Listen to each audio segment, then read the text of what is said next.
Marina Coast, Here. Monterey, Here. Veronda, Here. Castroville, Here. County of Monterey, Delray Oaks, Here. Pacific Grove, Salinas, Here. Sand City, Here. Seaside. Here. Thank you very much. We'll go to item 3, which is a Pledge of Allegiance. If I could ask Director Tynan if he might lead us in the pledge. I pledge allegiance to the flag of the United States of America and to the republic for which it stands, one nation, under God, indivisible, with liberty and justice for all. Thank you very much, Director Tynan. We move on to agenda item 4. Members of the board, are there any additions to the agenda or staff? No All right, additions from seeing staff. none, we'll go to approval of the agenda. Might be a mic issue here. Give us a moment to check with the technology. Here, more, can we put test? Test. Test. Test. That better? All right. Thank you very much. A motion to approve, Your Honor. We have a motion to approve the agenda and a second.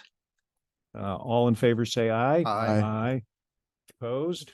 Any abstentions? Please show 9 ayes, 0 noes, 0 abstained, 1 absent. We go to public comment, and please note anyone wishing to address the board on matters not appearing on the agenda today may do so now for no more than 3 minutes.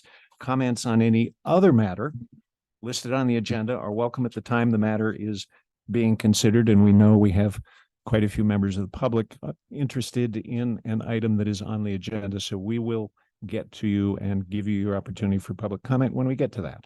But anyone wishing to comment on items not on the agenda? And I do show some Zoom hands up. Please, if you would call the first. We'll hear from Peter K. Go ahead, Peter. Okay, I'm going to a movie tonight, but I just hope you don't put the sewer bill on the property tax. I might not be able to stay the whole meeting. Thank you. Sorry, Peter Kaiser. Thank you.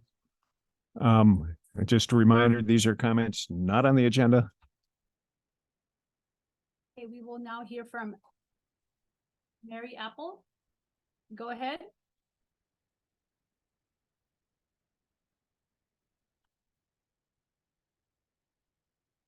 Mary Apple.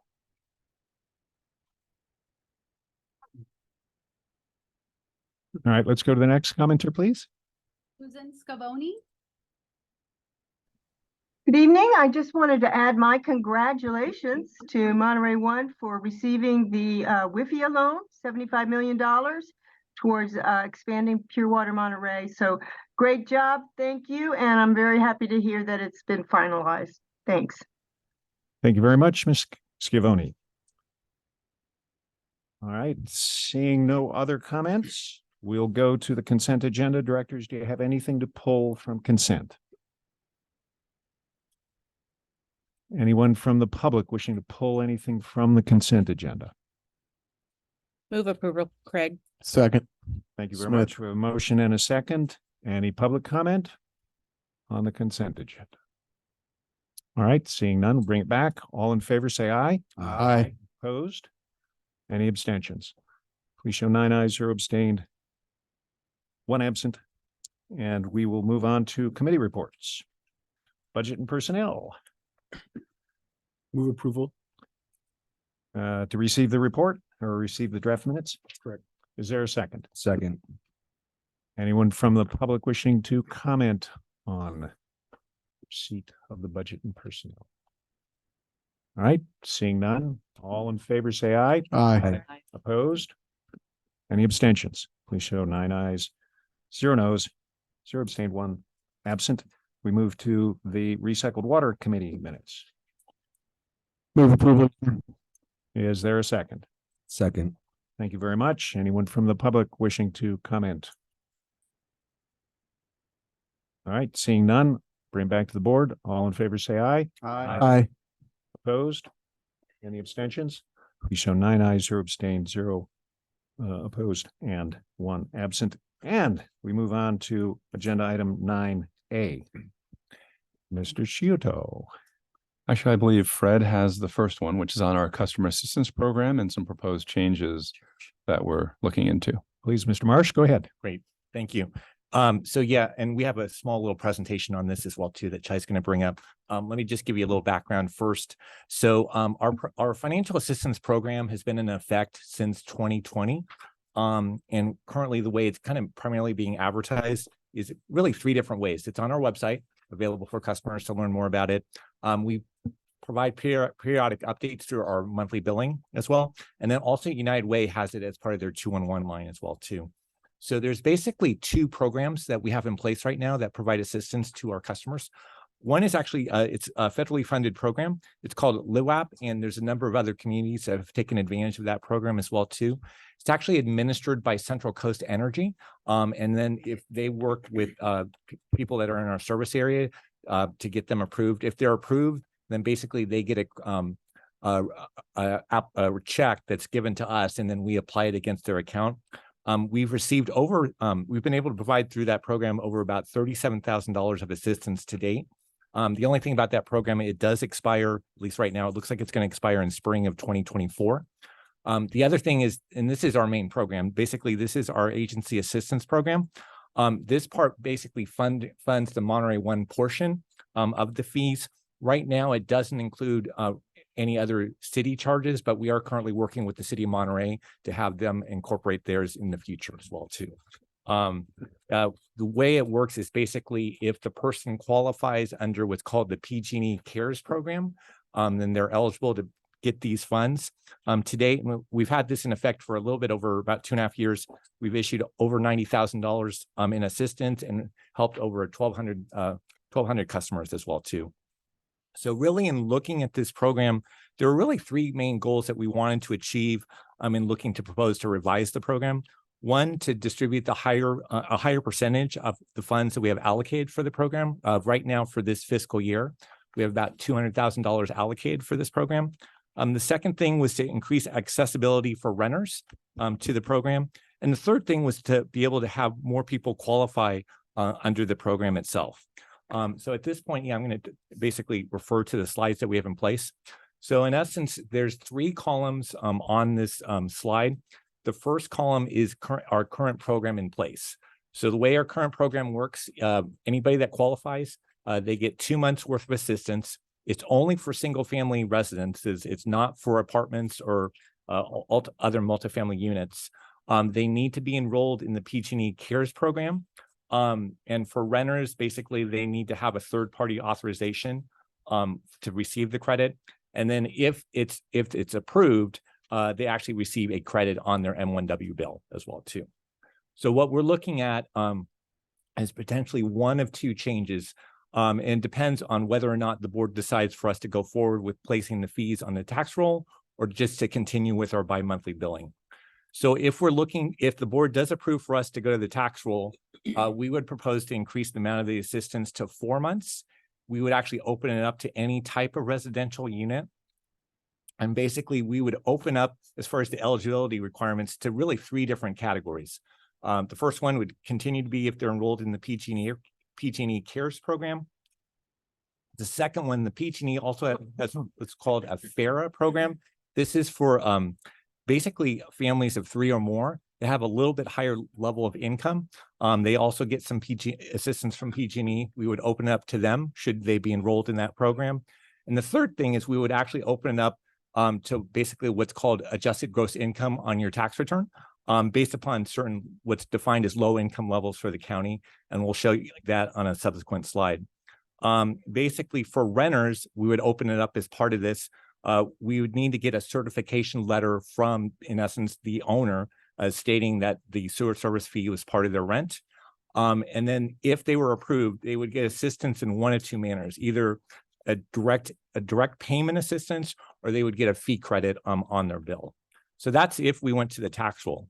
If we stay with our bi-monthly billing option, we would still look to increase the amount of assistance from 2 to 4 months. We'd still keep it though at a single family residence. we would open it up to the FARA program, but not to the AGI program. And it would show up as a credit on the agency one bill.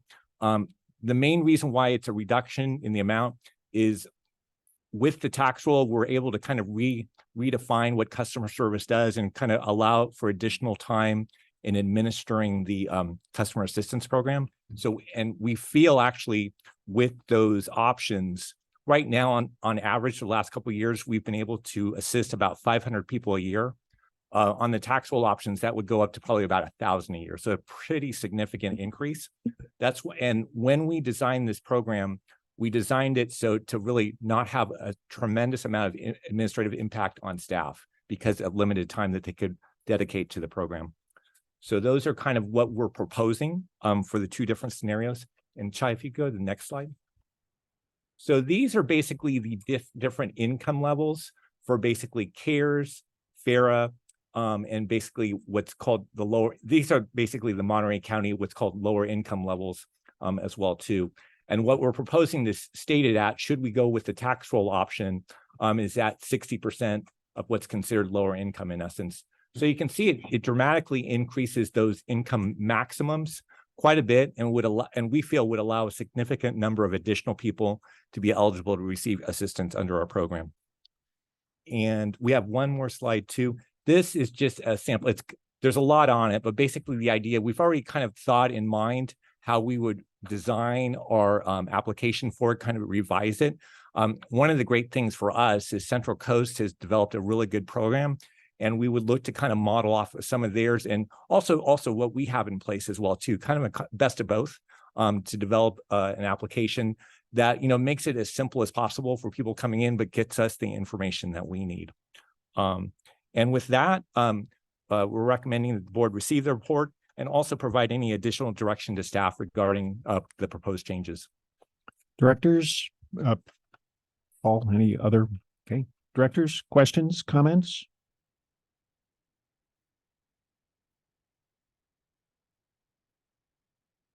All right, seeing none. To your left. through the Yes, chair. Director Craig. Thank you. I know that I brought this up, but I do know that we have a full house, so I'll ask the question again because I do think it's worth acknowledging. Through the customer assistance program, approximately how many are homeowners versus renters currently? Yeah, you know what? And we have that on the slide. Oh, I think it's one of the attachment. Rachel, can you bring that up real quick? Yeah, I She can. has it. Yeah, no problem. So the current breakdown over the course of the program, July 2021 through August 2023, is 92% homeowners, 8% renters. 8% renters. Okay. Okay. My only question for right now, I have comments later. Thank you. And there's a hand raised. I don't know if you saw that, Chai. Yeah, I'm not we'll sure go if it's on we'll- this item or not. If there are no other directors' comments, we'll go out to the public. Chai? Okay, we will now hear from Rayola Carlisle. Go ahead.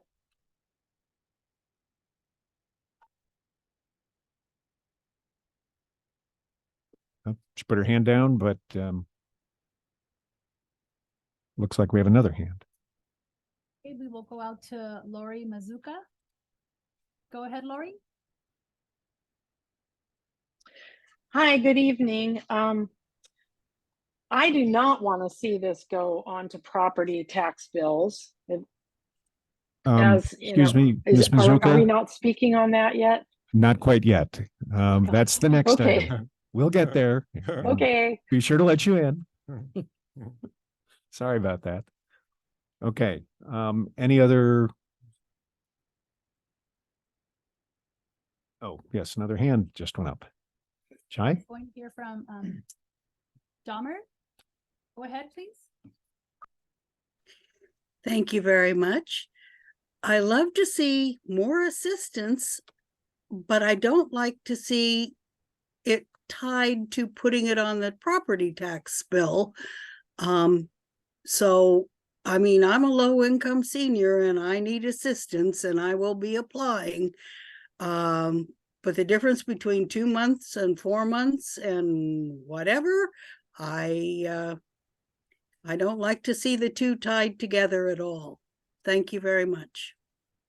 Thank you. Any other public comment? Okay, Luke. If you could come to the podium, sir.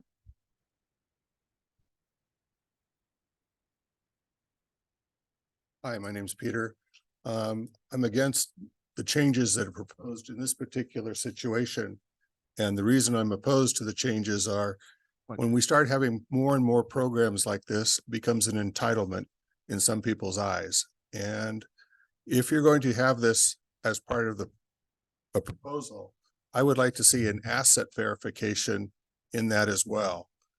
You can have individuals that have an income of, $40,000 a year, but may also have 300,000, $1 million in the bank, and they're not utilizing that. They're absorbing all the other opportunities that are out there.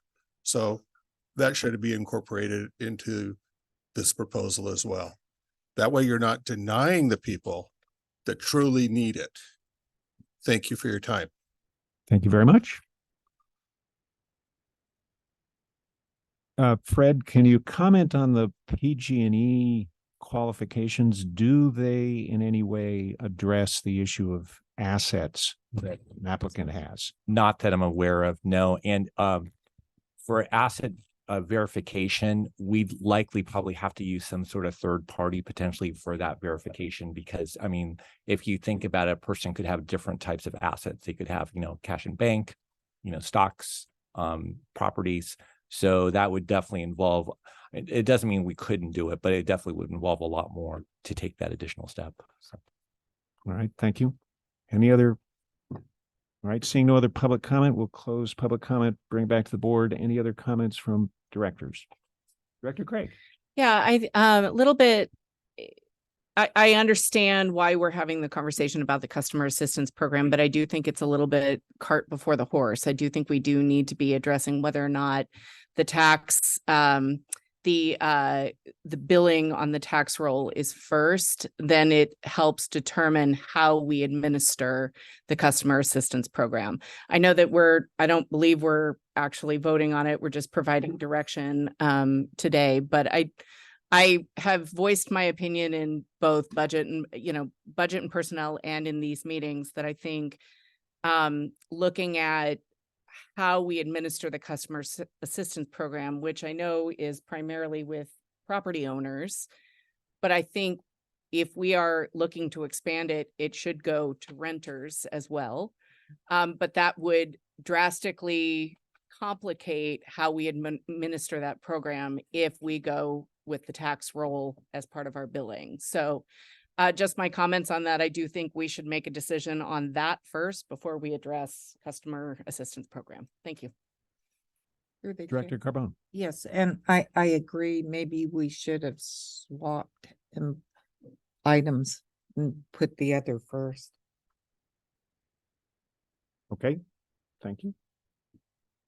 Vice Chair Williamson. Yeah, I think it's a good discussion to have. I think we're looking at how the changes to the customer assistance program can be applied, whether or not we go to the tax roll or not. And so I think it is a relevant conversation. It seems clear that we would be able to help a lot more renters by going to the tax rolls. So I think being able to look at the pros and the cons associated with the next item is a helpful precursor as we go into that deeper conversation. I don't think it's a small thing. This is a program that we got up and running. How long ago? How long has this been running? In 2020, yes. So About 2.5 years. Yeah. 2.5 years. And we haven't been getting as much participation in this as I assume we could get. And so this was something that the board had asked staff to take a look at. And I appreciate staff bringing this back to us in the context of whether or not we stay on the tax rolls or not. I guess one question I do have is under the proposed billing on tax roll option, under the eligibility requirements, there's a third bullet that doesn't exist on the proposed bi-monthly billing. And it might be helpful to just pull that slide up for those in the public, just so that they can see the context in which I'm talking about. But that third bullet says AGI based on county established low income levels using tax return as verification. Why is that one exist under the billing on tax roll versus not on the billing of bi-monthly?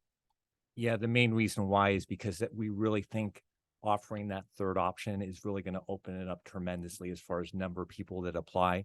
And that's the kind of the concern I have that if we stay on bi-monthly billing, that's customer service primary focus is getting out the bills and stuff like that. I mean, the customer assistance program, we've been able to do some with it as far as dedicating some time, but I have a real concern if we open it up to AGI, the number of applicants are going to increase dramatically. That's why we're thinking, because in my mind, if we go on the tax roll, we'll be able to kind of refocus or kind of reallocate our customer service staff and have them dedicate more time for administering the customer assistance program. That's why I had it listed on the tax roll option, but not on if we continue with the bi-monthly billing. Okay. And my final thought on this is, again, speaking to why there's value here, particularly that line above, that row above that row I was just talking about, it identifies in the billing on tax roll, it's any residential unit versus the bi-monthly billing is only single family residences. And when I think about renters, I imagine that there's a huge number of renters that live in multifamily residential complexes that aren't going to be identified if we stay with the bi-monthly option. And so opening that up to those individuals, I think gives some fuel towards the idea of going to the tax roll. So just wanted to share those thoughts. Thank you. Thank you, Vice Chair Williamson. Director. Thank you, Your Honor.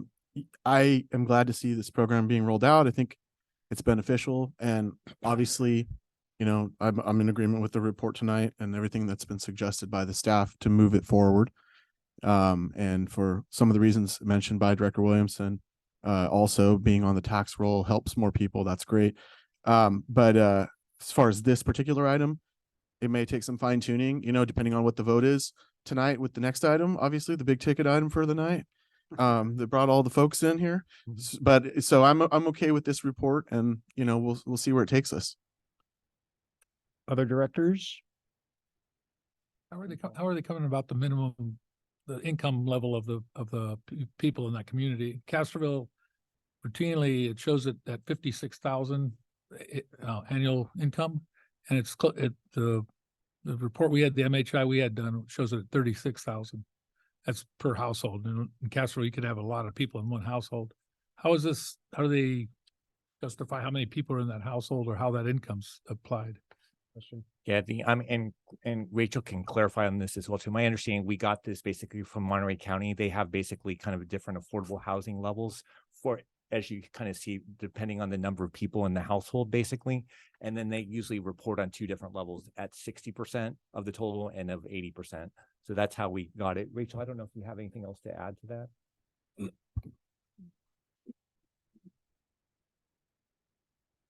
So just to be clear, Fred, you're saying that we would be relying on county data. We would, Yeah, and it would update every year. Well, relying on county data in the sense that similar to each of your municipalities, as you set your low income rent thresholds, we'd be using the same AMI. So a customer would submit their federal tax return, and then we would look at the adjusted gross income and compare that to an AMI level. So lower income here in California is considered 60% to 80% of an area's AMI. And so you can kind of compare that. We could choose you as a board to go at 80% of the AMI, at 60% of the AMI. Currently, under the PG&E CARE program, the income levels are considered in the very low income level category per the state's terminology. And I found that similar, each of the municipalities uses similar terminology too. Does that help, Director Tyne? Yes, thank you. Very good. Any other board comments? Okay, I do have a couple.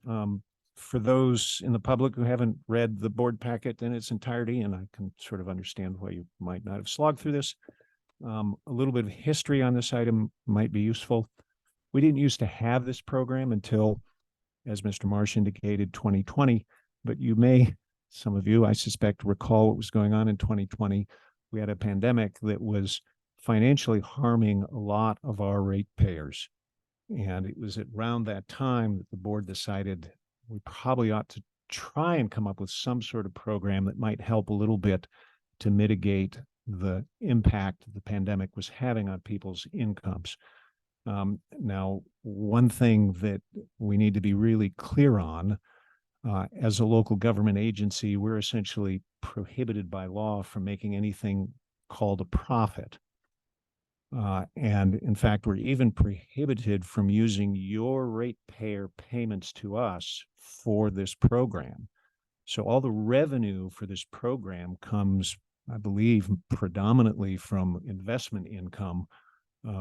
Actually, yeah, two things on it. So it comes from penalty income and then basically our miscellaneous income, kind of, yeah. Miscellaneous and penalties. Right. All right. So it's not your rate money going into this, which of course also means there are some real limitations on how many dollars we could even devote to this. Possible if the AMI is set too high, and as Mr. Marsh says, we get a lot of applicants, there might not be enough money to go around, but those are all future things to be worked out on these programs. All right, I don't know that we need a motion to accept this. You have some, you've heard from a bit from the public, you've heard from the board. In that case, we will move on to the big item for the night, which is, of course, agenda item 9B. And just to let you know what the order is of this, we're going to have a staff report. We'll take board questions. Then we'll go out to the public for public comment, and we'll talk a little bit more about that before we go to that. We'll bring it back for a staff wrap up and then board discussion and a vote. So please, staff. Thank you, Chair Moore. So number one, it's nice to see people here. I'm sorry when we have a screen over there. It would be nice, much nicer over here, I assume. I apologize for that. Yeah, exactly. This has been about an 11-month outreach process that staff has been working on this. You'll see in the presentation, I think there's been over 30 public meetings. Obviously, we've gone to all your respective boards and councils. And I just want to say thank you to staff of the work that they've done in drilling down and changing. If you remember from 11 months ago, and I'm sorry, I'll get closer to the mic. It's changed quite a bit as we've received that input from customers, as we've received the input from all your councils and boards, that they've constantly tried to address the issues that come up. Obviously, we haven't addressed everything, but what we are saying is there's going to be individuals, as we've heard, that don't like this, and we're trying to understand and address the program to meet people's needs as best as we can. So, and I don't mean just Fred, Mike, and Rachel sitting here, but also our customer service staff that have been doing a great job responding to all the phone calls, making sure people get the information they need. So with that, I just want us all to understand where this started. And this administrative change was initiated by the board and us discussing what would yield the best results and benefits for our customers, and of course, the agency as a whole. That is the driver here. It is to try to be more effective and efficient with our customers and try to also minimize some of the negative side of things. As you've all experienced in the past, when we have delinquencies, which can be up to 5% of our bills, we go to the tax rolls. There's a lien put, and we don't go to the tax rolls. We go to a lien on the property. That is never a very pleasant circumstance, and we hear about that in that August timeframe every year. A change like this, going from a third-party billing vendor to the county tax roll, is just a change in the billing vendor. I understand some of the comments, and staff will get into it. We've had, 386, let's say 400 comments, primarily in certain areas. Financial burden, instead of paying every 2 months, having to pay twice a year. I think staff and the county, if they were here, address that. There's also how to deal with renters and the changes in a property owner not paying the bill, but a renter paying the bill. I think we've tried to address that as well as best as we can with the regulations that we are under. So it will be a more efficient way to run the business. We'll be able to expand the customer assistance program, as you just saw. The reason the item was beforehand, obviously, we weren't looking for a decision. It was to truly frame this discussion because this is the big discussion of the evening. And then obviously trying to extend help to as many people as we can. I love the idea of checking the asset verification because you're right, it's not always just income.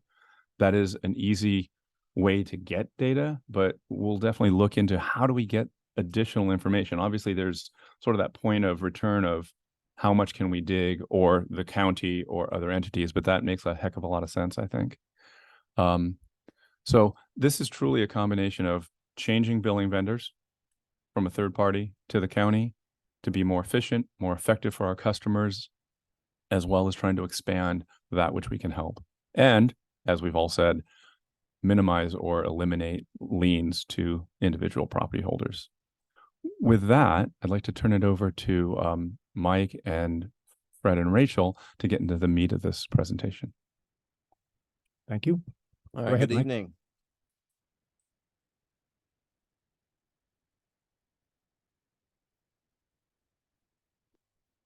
So why the proposed change? I think that's why a lot of people have asked and have come here tonight. So, over the years, many of our customers have routinely shared frustration with our current billing system. And we do recognize that the platform that we are using right now is limited. We know that there's no electronic billing for some of our automatic payments. There's no real-time account access. And then we've also encountered multiple printing errors as well. So we know that there have been vendor issues, which has led us to evaluate the options to improve our billing process. So staff researched vendor changes and connected with other wastewater utilities for billing recommendations. And the information that gathered led staff to propose switching our billing vendor and our process to the county's property tax bill. During the research process, it was discovered that only public entities can place a fee on the property tax bill. So this means that private utilities such as Cal Water, Cal Am, or PG&E are not eligible to place fees on the property tax bill. Wastewater service is what Monterey's One Water provides, protects human and environmental health, and is therefore really a mandated or required service. So unlike other utilities like water or power, wastewater service cannot be turned off. We're not coming out to plug up your lateral, even if the property is vacant. So when the board sets a rate in the budget process each June, they are based on a type of parcel. So whether you have a single residential home or an apartment complex, school, things of that nature. And it's not based on how much water a customer uses. So what this does is it sets a rate that is consistent from month to month. And so we have an easy way to calculate an annual rate. These factors, coupled with greater billing accuracy and the county's low administrative fee, had led staff to put forward this change for consideration. Monterey One Water estimates this change would result in savings of at least $400,000 each fiscal year. And over a 10-year time frame, that would equate to $4 million additional in the agency's 10-year capital improvement plan. This additional funding to capital improvement projects would essentially remove the lien process, as Paul mentioned earlier, from our regular business practice. Next slide. So Monterey One Water staff has been receiving feedback and responses from the community for the past 11 months. This feedback has led us to bring back all of that input for you tonight. If the board approves this billing change, targeted outreach for all customer groups will start in January of 2024. This effort would include multiple methods of outreach mediums to notify and prepare our customers for the billing change. And that, as you see here, starting in January through October 2024, and when the bi-monthly billing stops, the phase 2 outreach plan, which was in the board staff report, was also included. And that's kind of a draft of how we're going to reach out to all of those customer groups. Next slide. So starting back in November 2022, staff brought the item to the board to determine if this concept of moving the billing to the property tax bill was feasible. In February 2023, we came back to the board to confirm this option and to outline additional steps to receive input from our customers on the proposed billing change. And so what this slide does is it summarizes how staff has used various types of outreach methods to connect with our diverse customers and to solicit feedback from our customers. And as Paul mentioned, over 30 meetings, different mailers, spots in radio, things of that nature. And so what I'm going to do now is I'm going to turn it over to Rachel, and she's going to run you through the feedback that we did receive. All right. Thanks, Mike. So as Mike mentioned, now we're going to shift to a critical element of this discussion. What did we hear and learn over the last 10 months through the various outreach efforts?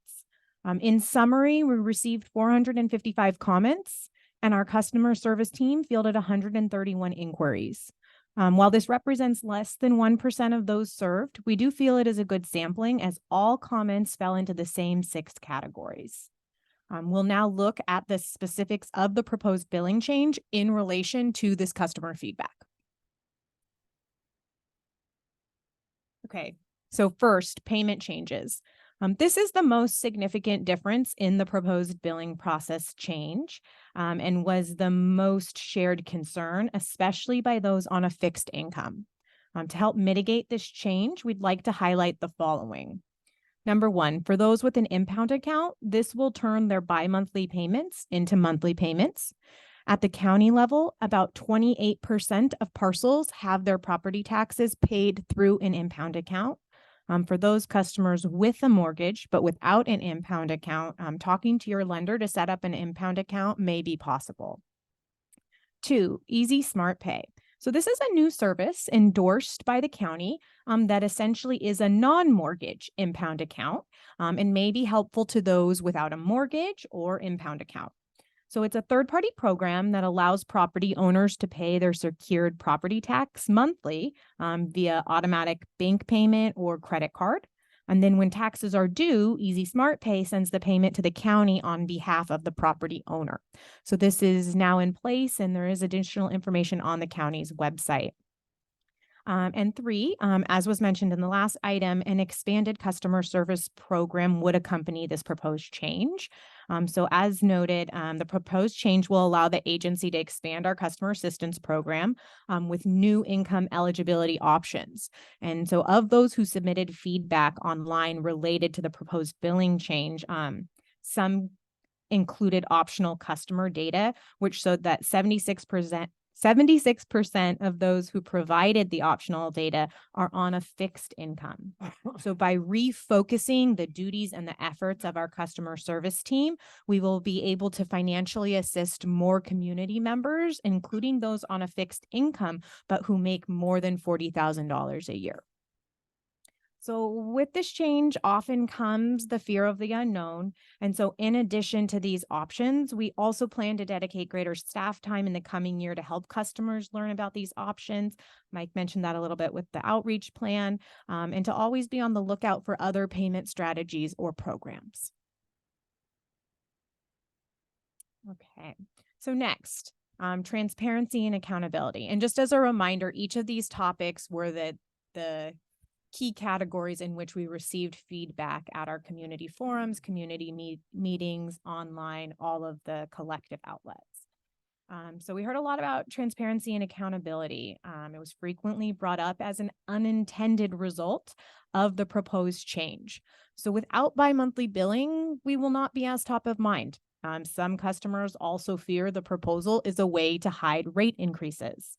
But we want to assure all customers and the board this is not the case. And we actually believe that it presents an opportunity to redefine customer service and what it truly means to be transparent. So we're already brainstorming economical ways to share our services and better show exactly what customer fees support. So examples of these are currently online, but could have greater distribution, like our budget and brief. We could start a state of the agency each year, enhance social media on our operations, and more.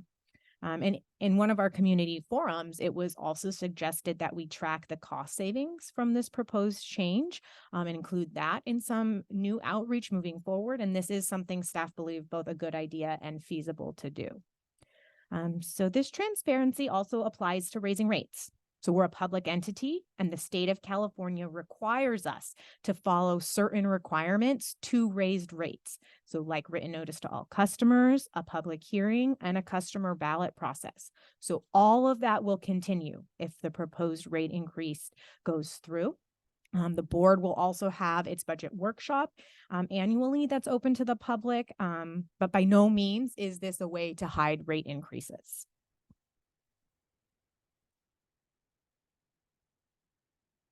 So we also received questions from the board and customers regarding the impact to renters. So currently the property owner is responsible for the bill for our mandated or required service. So 97% of property owners directly pay this bill, either with their funds or funds collected through rent. So that leaves about 1,700 property owners who have elected to have their renter directly pay our bill. While this change only impacts 3% of overall customers, we are planning for targeted communication with these customers to be included in the phase 2 outreach plan. And if approved, as Mike discussed, we plan to start routine communications with customers through varied communication types and outlets, more than just postcards. So you'll see letters, postcards, newsletters, lots of different formats. On this change just after the holidays to provide as much time as possible to work with our customers through these changes. And then just also as a reminder that a benefit of this proposal is that it allows us to expand our customer assistance program. So beyond single family residences with a certification letter now, we would be able to help those in apartments or multi-unit complexes. And then renters with this certification form that basically says, yes, through your rent is covering wastewater service that I, the property owner, am paying. And that's not something we're able to offer at this time with the limited staff resources. So while most feedback received express a concern like those just covered, there were those in support of this proposal. The key advantages noted by the customer were ease or convenience. So they reference things like one less paper bill since we don't have electronic billing. Easier to keep track of rate changes, more convenient, and appreciation for keeping administrative procedures and costs as efficient as possible.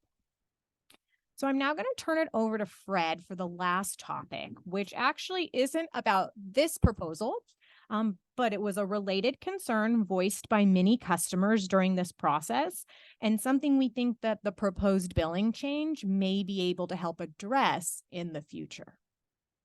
Thanks, Rachel. So yeah, one of the comments that we received at several of our community forums that we held was basically about our current rate structure. Basically, that's kind of like a one size fits all.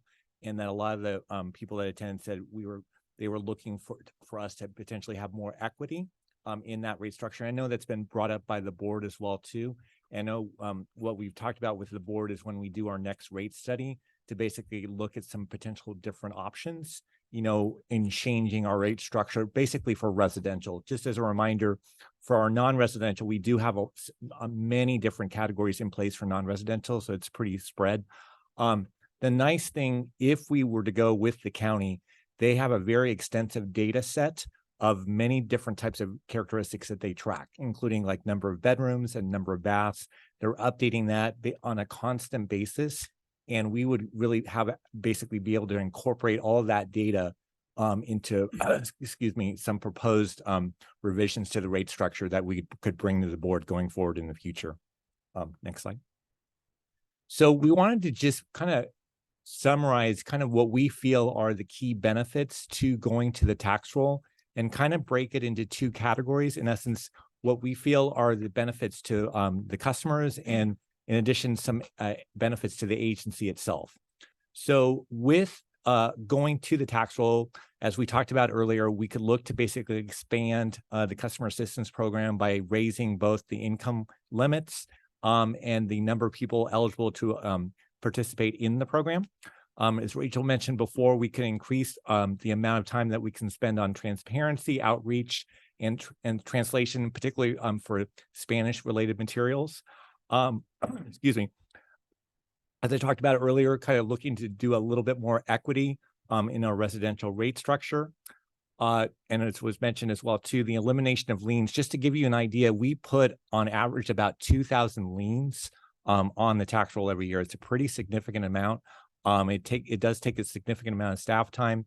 And just in talking, in essence, with the title companies, not having the liens would really help them out along as well, too, when they're processing property transfers and sales.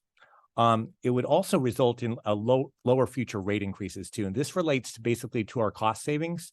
So as we talked about earlier, we anticipate over a 10-year period that we could have about $4 million in savings. And that for us, I mean, obviously that wouldn't cover, it would cover a small part, but still a pretty significant part of our capital improvement program. And that means if we don't have to raise $4 million in rates for that, that saves the taxpayers on an annual basis going forward.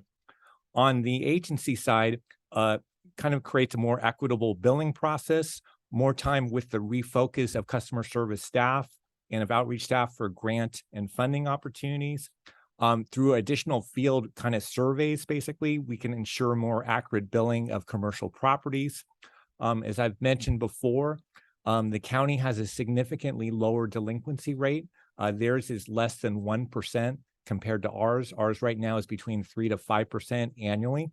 And also ourselves and our member entities would actually get their revenues faster. As I mentioned earlier, the way the county pays it, they pay 60%. In talking with a couple of our comparable agencies in the county, they get about 60% of their revenues in December, January, and their other 40% by April.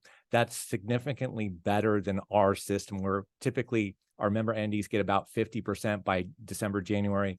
They really won't even get some of theirs until after the fiscal year end, because we're, just the way that our collection cycle works. And as I mentioned before, basically more funding available for CIP. And I'm going to turn over to Paul. Thanks, Fred. So with that, that gives an overview of what we've been discussing for these last 11 months. And at this point, we're open to any board questions that you may have. Board members, questions?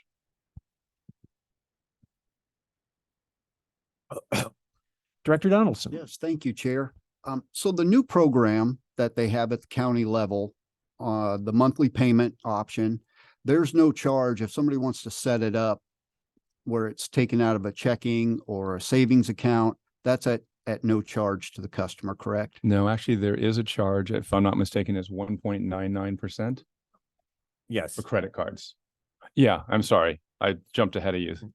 I guess, was the question for direct bank payments? Right. So if you set it up where it automatically draws from your checking or savings account, Yeah, there's no charge involved Correct. with that. The Correct. fee applies to credit cards at 1.99%.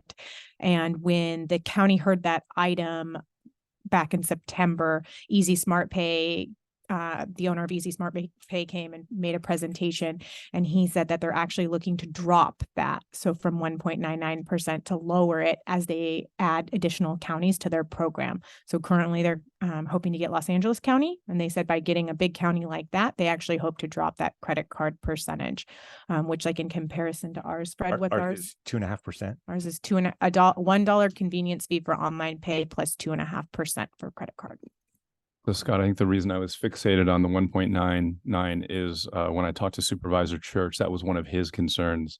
If people in need did have to use their credit card, there's just an additional fee. So I'm not trying to argue against ourselves, but I just wanted to lay out that information. Okay. All right. Thank you. Other questions? Do those fees go to the Monterey one, or do they go to the credit? They go to the Easy Smart Pay, the company that's Right. doing it. And clarification, so even under our current system, those fees go to whoever our credit card processing firm is. That's exactly right. The way it works is basically because we try to get out of handling credit card transactions because there's all these other security requirements if we do. So we basically direct the customer to a third party they basically pay the third party that, so the third party is the one collecting those fees or that get those fees. In essence. So for anyone who uses credit cards, I just want to be clear, for anyone who uses credit cards to pay these, the proposed system would have lower fees. Is that It correct? absolutely would at the 1.99 versus 2.5%. Yes. And no fees on ACH. direct payment. payment from a checking account or a debit card. Is that correct? That's correct. Okay, thank you. Other questions? Director Craig. I'm wondering if you can pull up the customer feedback slide. We kind of grazed through it and it was absent from the staff report. Yeah, so it is a snapshot from the attachment included in the board packet that summarizes all feedback. Sorry about that. So yeah, in the staff Yep. report, it says summary will be provided during the board meeting. So, but we spent about 6 seconds on it. So I Yeah. just wanted to Yeah. take a look at it. And what kind of caught my eye was the level of support versus the level of concerned versus the level of neutral. And I'm wondering if we're looking at customer concern, that number is really overwhelming in terms of the feedback that we've received from the overall picture of what the issues are. So I recognize that these are the top, fiscal management, billing process, but I've heard from people asking about opting out of the program. And I'm wondering if we have comprehensively addressed that issue. So we've talked about the opting out and how that would work. Obviously, a billing structure like this works best if everyone participates. However, because as you opt out, then all of a sudden, do we need to have a billing system which costs money, and we're trying to be more effective and efficient that way. So there may be some limited number that we could try to provide for as we go through this discussion, not just a blanket opt out, anyone can do it whenever they want, but an upper limit. It's very similar to So what. unpack that for me, please. What Yeah. does an upper limit So look let's like? say. The so people what in the is it? customer Is it assistance TG? program, or what is that? No, it- GSA. Oh, it's the GSA. So the GSA does the same thing. I think most of you are familiar with the Groundwater Sustainability Agency, that they moved for their billing to be on a tax rolls as well, but they have a certain percentage that they allow to opt out just from a convenience perspective for their members. What that ends up being was, what was it, 1%? 3%. 3% of their customer base. So when we look at it for our residential, because commercial would be on the tax rolls if the board decides that way. On a residential side, that's about 1,200 that could opt out if we stick with the same percentage, just from a business process standpoint. So we don't have to buy a new billing system to address these opt-out people. So we could feasibly present that as an option for the first 1,200 customers to sign up to opt out. Is that how that works? Or do Yeah. we 1201, 1236? I mean, how do you cut that off? Well, I think it would actually be up to the board. Our recommendation obviously is the more participation, the better. If we want to have an upper limit, 3% of our residential customers, which you're right, it's not exactly 1,200, it's 1,215 or something. And we could just say a straight percentage of our accounts. So as our accounts go up, because there is development in your respective jurisdictions, that number could go up as well. And Paul, I just want to add one thing. For an opt-out, we would need to have everybody what's called on direct pay, because we won't be using the billing system. So right now we have a lot of our customers on direct pay when, basically they just automatically have it deducted from their account each month. So if an opt-out option was considered, we'd need to have all of those basically on a direct pay. In essence. Why is that? Because in essence, we don't want to have a secondary billing system. That's the idea. I mean, if we're going to go to the tax roll, we basically want to use that as our billing system. So we don't want to have a secondary billing system because that eliminates most of the cost savings by having to have a secondary billing system. Okay. And so with a potential opt-out program, is it, and I can't remember when 3CE was created, did they have an opt-out? I feel like they had an opt-out as well, didn't they? I could be, We can check on that, it's because you're okay, right, just- we met with them. I and- was thinking, so how does that work? Is it year after year you have to physically opt out each year? And so I would presume if you have 5,000 people, theoretically, if you have 5,000 people the first year, you might have 4,000 the second year, 3,000 the third year, or as homes get sold and you know, that number gets lower, but it also helps with the adjustment from, you know, going to a tax Right. roll billing system. Yeah.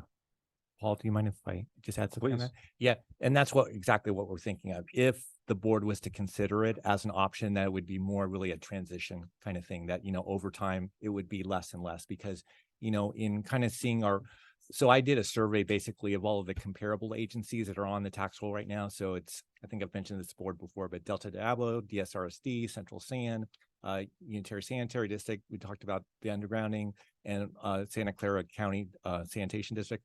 None of them offer an opt-out option on their website. So I think what they did was they probably just started, you know, and offered it as like a one-time kind of transition. But then going forward, basically had it on the tax roll. So Fred's done his homework. All right. Thank you. you're welcome. And I certainly, just as an acknowledgement, it's something that I've just heard customer feedback on. I don't know if that's necessarily the will of the board, but wanted to certainly dive into it a little bit. So thank you. Thank you, Director Craig. Other comments? Vice Chair Williamson. I'm sorry, questions, not comments. Just to clarify, and I'm asking this in a form of question, just to continue some of the points that were made. If I understand this correctly, the copy of the slides, the presentation for this evening are part of the board packet, are available publicly, correct? Yes. Okay.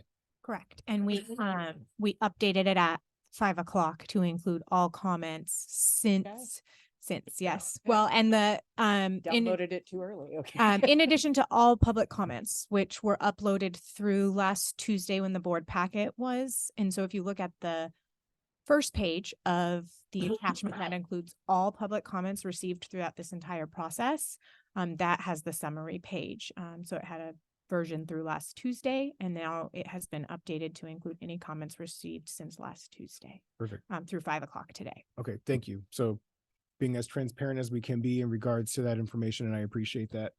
On the well, actually, one other thought in regards to the opt-out conversation. I don't know if this is a rhetorical question or not, but what would the value of the opt-out be? To the extent of like, what are we trying to achieve? Like, what is the value? What type of customer would we be going for there? And then how would we do that in an equitable way? So I imagine if we said 3% and did a cap and whoever signed up first, I imagine that the folks that might be most impacted, low income folks, may be the ones not paying as close of attention to maybe the shifts that are happening and being able to respond to that. But then again, I don't see how that would negatively impact them because it's not like there's an increase in rate. But I guess I don't know, it's maybe a rhetorical question, but if anybody wants to respond to it. So all I would say, Tyler, is we have heard that from a couple people of, hey, what if we don't want this? So it's not a specific customer class or anything like that we'd be focused on. It's more just people's preferences of, hey, this is a change that they're not used to, and we want to accommodate as best we can. In terms of getting the information out there, I'll go back to when Rachel and Mike talked about phase 2 of the outreach plan, which is substantive, that we would add another element in there about this opt-out option. Now, having said that, if we did the 3% and it ends up being 1,215 people, there is an upper limit. So if I'm number 1216, I'm probably going to be upset, but it is opening up that option, and we would build it into the outreach we do, if that answers some of your questions. Yeah, I mean, it was a little bit rhetorical, but I appreciate the response. Thank you. On the rate structure slide, Fred, you were kind of I'm sorry, you're just gonna get back into it. That's okay. here. I apologize for No, the you're word. good. Been shit on that. Okay, great. Go for it, Paul. Yeah. Yeah, so you were discussing the final bullet there, where we would have county access to the county data and it would identify bedrooms, bathrooms, and how that might be able to address, this is a little bit of a off topic, but it's somewhat related. In that when we do get to the discussion around rate increases, we could change the way that we charge rates. And so I was hoping that you could give an example of how a potential change might be able to positively impact a low income ratepayer. Absolutely. So think of it this way. It really doesn't matter if you have let's say a 500-foot, studio apartment or a 10,000-foot home. They're all paying the same fee. What we would look at, obviously, in working, myself working with the GM and with the board, is coming up with a rate structure that adequately funds, our operation and capital needs, but that kind of more fairly distributes kind of a pro rata portion of that fee, kind of based upon the size, either, for example, what I was bringing up, either number of bedrooms or number of baths. So let's say a 500, square foot studio might only have one bedroom and one bath versus, the 10,000 square home might have 6 bedrooms and 5 baths. If we base it upon number of bedrooms, that fee would be a lot more for that bigger house versus the studio. So by having that data, it's much easier for us to kind of create a structure that would allow for much lower fees for people in an apartment or a small condo. Perfect. And it would be live data. So as it changes, being that we're integrated, it would be updated versus a snapshot of buying the data now. And this is something that's come up. I know it's off topic, but it's come up at a number of entities, most recently in the city of Salinas asking about this. I know in the city of Monterey when I've done some presentations, and the rate we have now is effectively called like a postage stamp rate, right? Whether I mail something to you in Monterey or something to my brother in Rhode Island, it costs the same. That sometimes may not necessarily be equitable for services like this. Okay, perfect. Thank you both. I think it just kind of shows another example of how the agency and the board are hyper focused on ensuring that we're addressing our rate structure and how we charge our customers in the most equitable way possible and not trying to unduly burden anybody. So I appreciate the response. And then my final question is more for the public, because I know that we're going to be transitioning to public comment soon. But what I'm looking for, because I'm not decided one way or another in regards to how we move forward on this. I want to stay open to it. But I want to stay open based off of factual things. And so it'd be helpful to hear where there's true concern. And then based off of dialogue with the board and staff, if we're not able to address those, it might create some concern for me. So I just hope that we can stay factual in regards to what some of the concerns are. When the presentation was going on, I saw a response from folks in the audience, and I'm not finger pointing, but it's just an observation of an example of what I mean. When there was the comment made around the concern that we've heard from folks in the community around sneaking in rates, there was a physical and audible response from folks in the public. And so that's an example of what I mean. Staff described how we are required by law to go through a Prop 218 process. And so I'm not sure how we as an agency get around that by changing the way that we charge the fees. So if that's the argument, that's an example of why it's hard for me to be able to say no to this, because I don't see the facts in regards to how the agency sneaks it in. So if there could be some examples or details or factual things that help get to that, I think it would be really helpful towards trying to digest maybe where some of the concerns are. So I appreciate everybody being here and look forward to the public comment. Thank you, Vice Chair Williamson. Director Carbone. Yes, this is just a question for clarification for myself.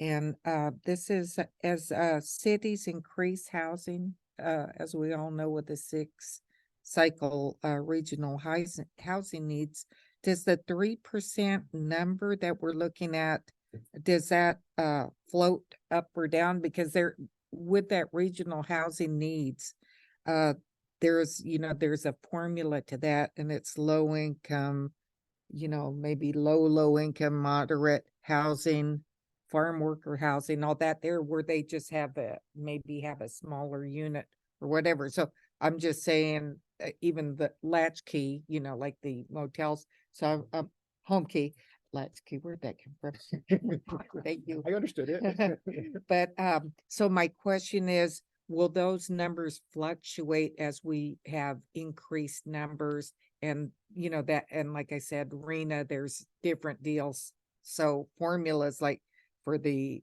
low income and that, does those numbers change if we do go with customer assistance and that? I mean, it may all fall in together. So if the 3% you're referencing is for a potential opt-out number, Yes. I mean, that's certainly the board's discretion. It seems, I mean, not best for the program, but I think it seems equitable to have it increase as there's more accounts, because it needs the same amount of demand out there for the customers.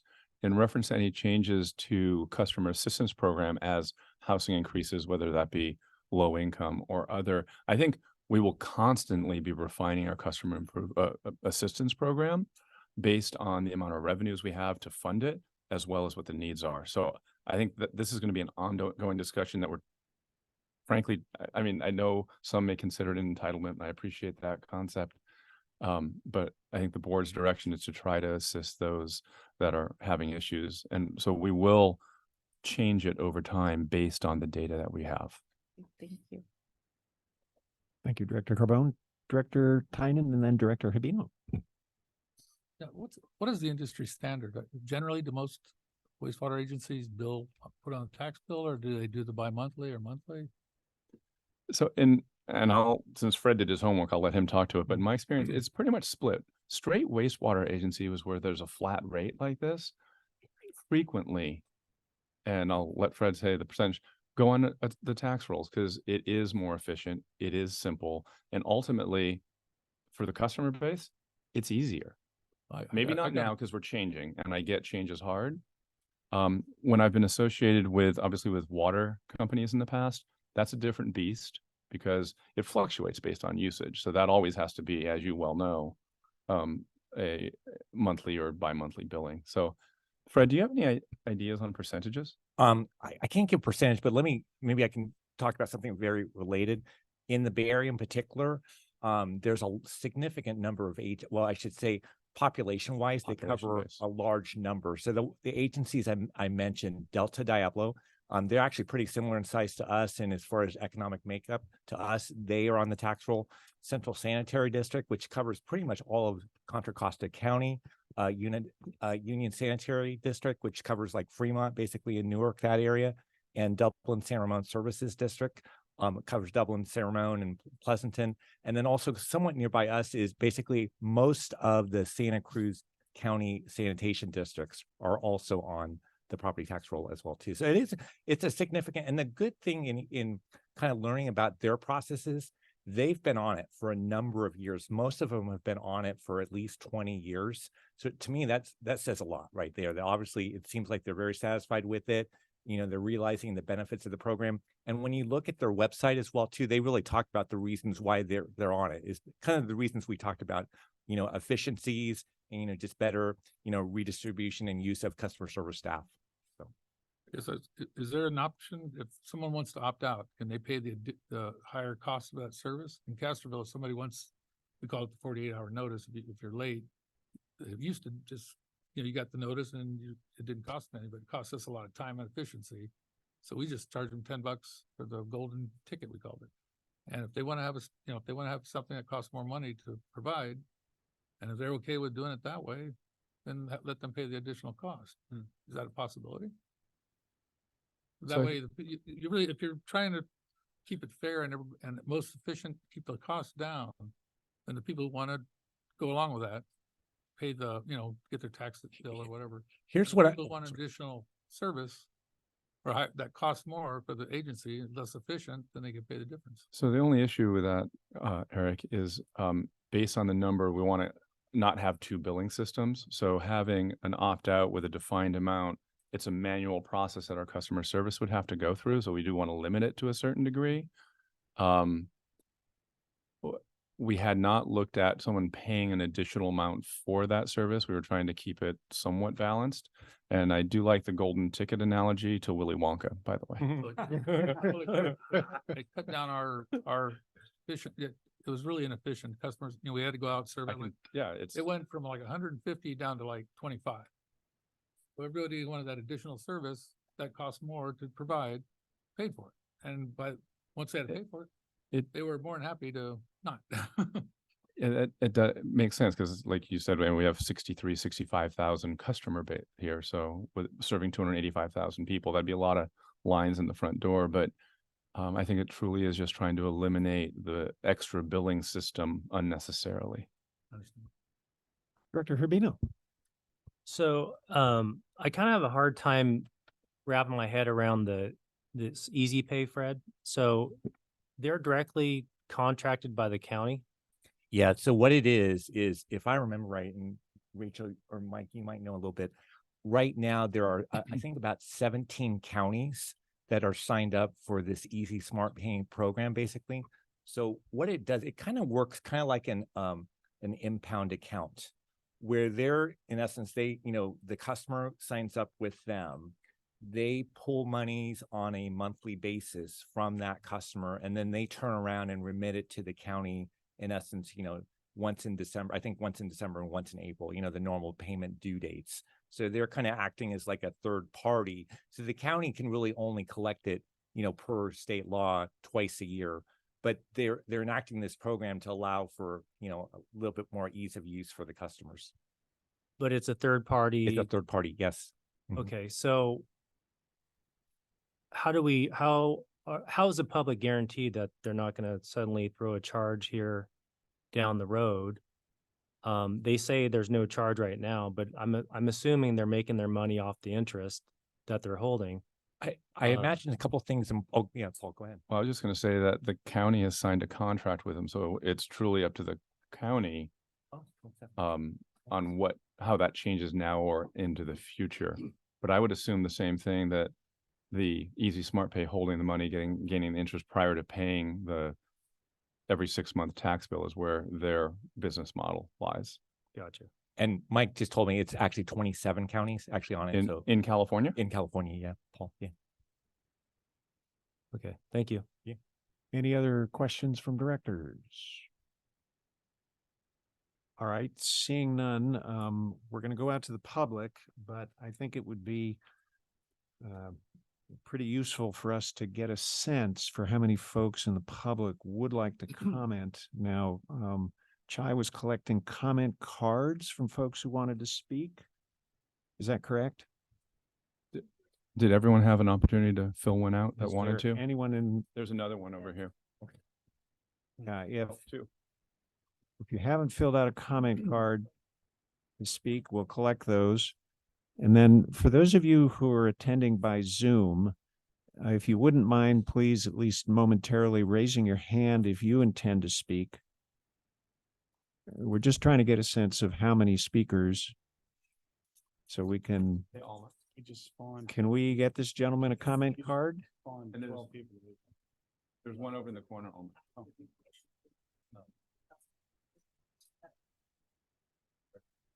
She can text me if you want my number. Once we get a count, we can.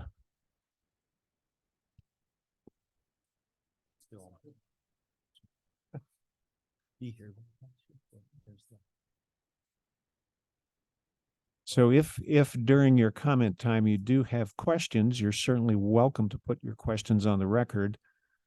We'll have staff do the best they can to come up with answers when we're done with public comment. And there's 14 hands up, it looks like. So what do we have a total of? So basically 30. So if we do the standard 3 minutes per commenter, that's 90 minutes. Is the board okay with 90 minutes of public comment? I know there are probably folks in the audience who have day jobs that wake them up at dark 30. Will of the chair. I'm just looking for a little feedback from the board before the will of the chair is expressed. 3 minutes? Okay. And we're going to ask Chai to alternate between folks in the room and folks online, so everybody gets a chance. So let's go with our first. You can call the first 5 people. If you can please stand at the podium. Alex Miller, Larry Miller, Steve Olin, Mark Carbonaro, and Al Ainui. Sorry about that. Seaside resident. And when those 5 are done, we'll do 5 online. Mr. Miller, please. Good evening, Alex Miller, Seaside resident, victim of Monterey One Water lien process 10 years ago. I've come down here for the last 10 years and said the same thing over and over again. We got to do something about the liens. The liens are crazy.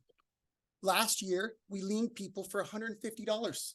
They owe $150 and they get a lien on their property. They have to pay $35 to the county, $35 to this agency, and liens don't go away. They stay there. They show us paid, but they can stay there forever.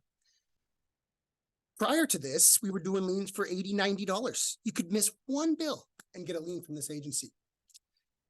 I came down, I spoke my part. It was one of my first political meetings ever, right here in this chamber. And it's been interesting. It's been interesting. We've changed some policies, and now that there's a certain amount that liens are for.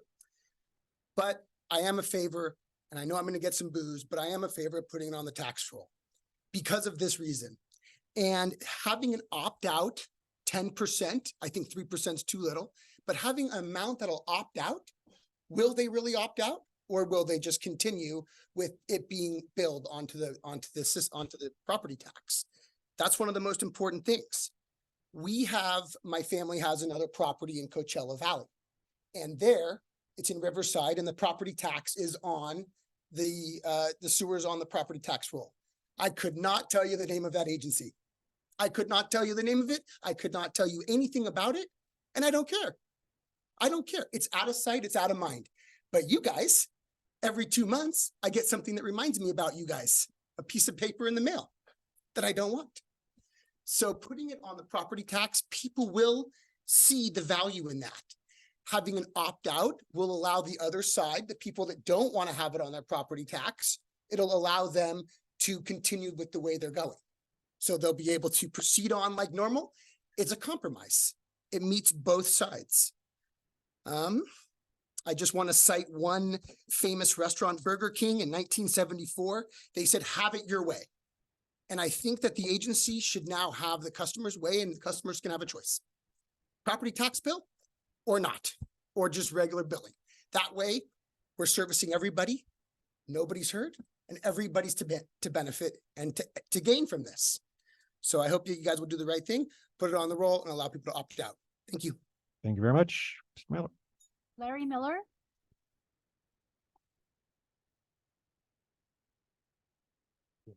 Realize how important this is to me, or I wouldn't be here because I'm missing Monday Night Football.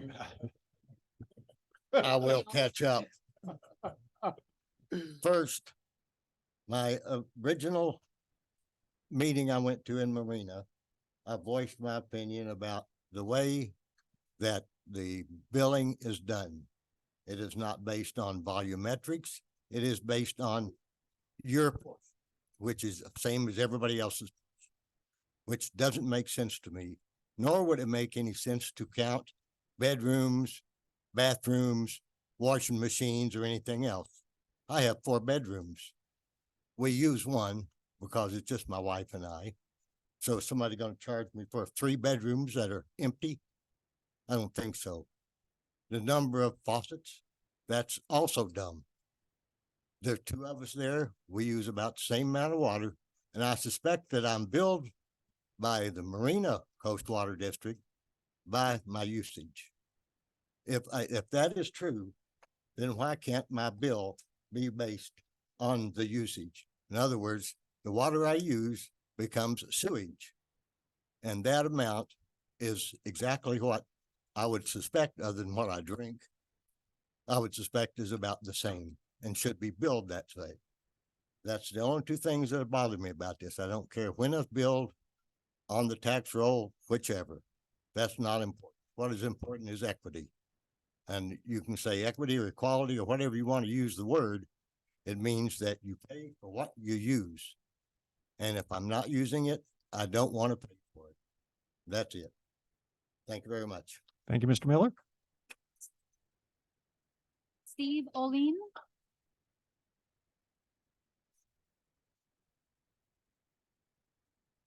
My name is Steve.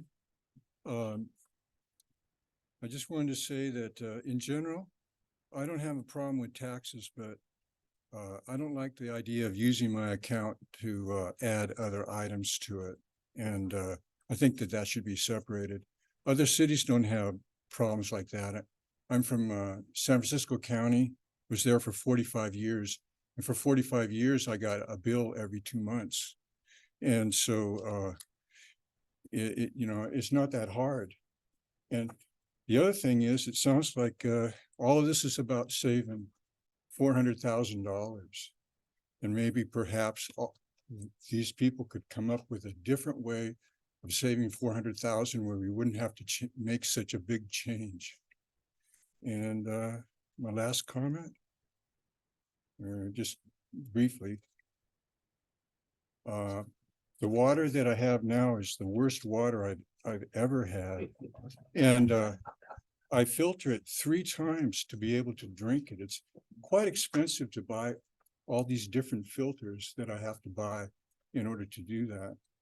And the other thing is for 45 years in another county, every year I received a water quality report that told me what all the different things that were in my water, the percentage of arsenic or whatever. And it was all in there. And it would be nice to start receiving that report. You must test your water. You can just let us know. And that's all I have to say. Thank you. Mark Carbonaro, Thank you. I favor the idea of volumetric pricing because it doesn't seem right that everybody pays the same price, no matter how much water that they end up using or how much sewage they create. But as far as this issue goes, I think one thing I'd like you to all to consider when you're talking about how you would, if you were to go with this change and the customer assistance program being wrapped into that, you got to remember that we have a lot of older folks in this area that are house rich and cash poor. And I know there is concern about people, maybe they have some liquid assets that they don't report, but how do you get at that without being so intrusive that it is reminiscent of, you know, the kinds of oppressive governments that exist other places in the world. I don't know how you can logically or fairly inquire upon someone, well, how much money do you have in the bank? If we're going to give you 20% off on your sewage bill, but we got to know what your liquid assets are. You might end up spending way more money trying to determine that than you would actually end up, say, saving. So that's my only comment on that. Thank you for your time. Thank you, Mr. Carbonaro. Mary Dandridge,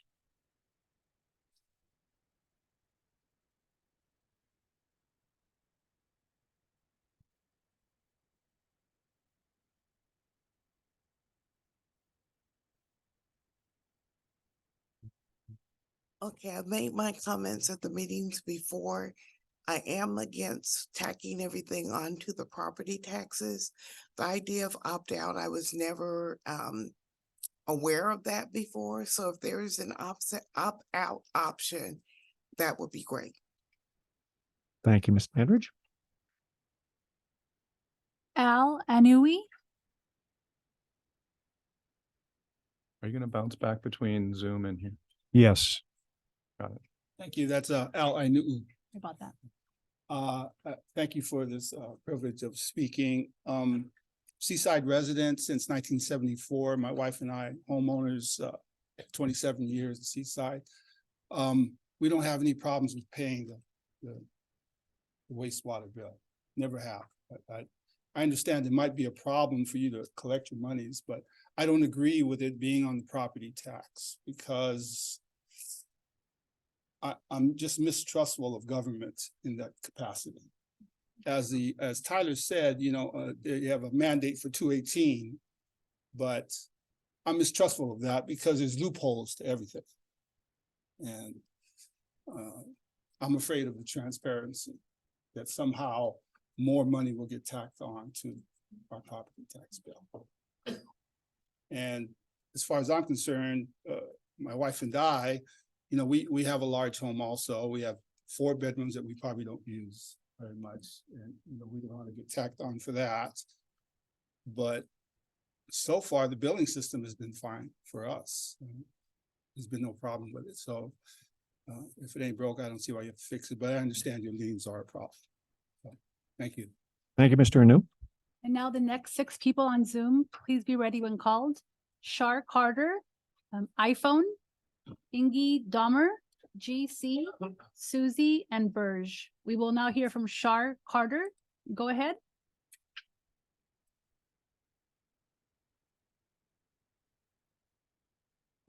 Shar, you are muted. Oh, unmute. Sorry about that. Yeah, you know about your transparency. I just got your little teeny weeny postcard. I could barely read about your meeting, and I don't want any part of your bill that I pay faithfully every 2 months on my property tax bill, period.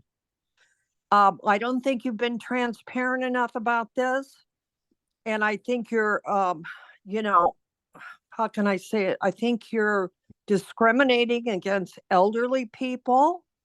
And I've noticed the last, I don't know, 3 years, your bill has gone up considerably. And so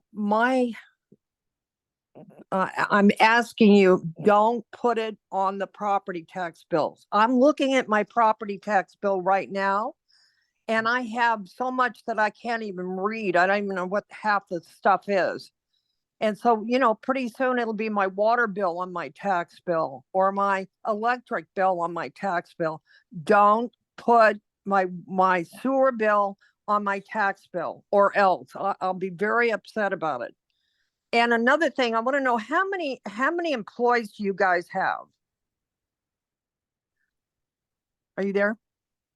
We're here. We'll take questions and staff may be able to answer them when all public comment is finished. Oh, okay. But as far as the tax bill, please do not do that. Thank you very much. Thank you very much. Appreciate it. Ms. Carter. Bye. We will now hear from iPhone. Go ahead. You can please state your name for the record. Yes, hello, this is Rana Sabi, and thank you for your time this evening. I have 2 clarifying questions, please.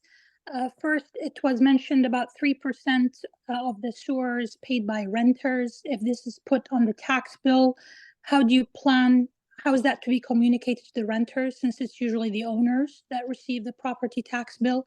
So what will the logistics of that look like?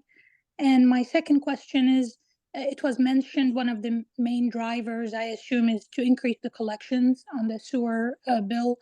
But now that it will be tagged on the tax bill, if somebody was to pay the property tax portion but not the sewer portion, what are the consequences? Are you going to still proceed with the lien process? Because then we're back where we started.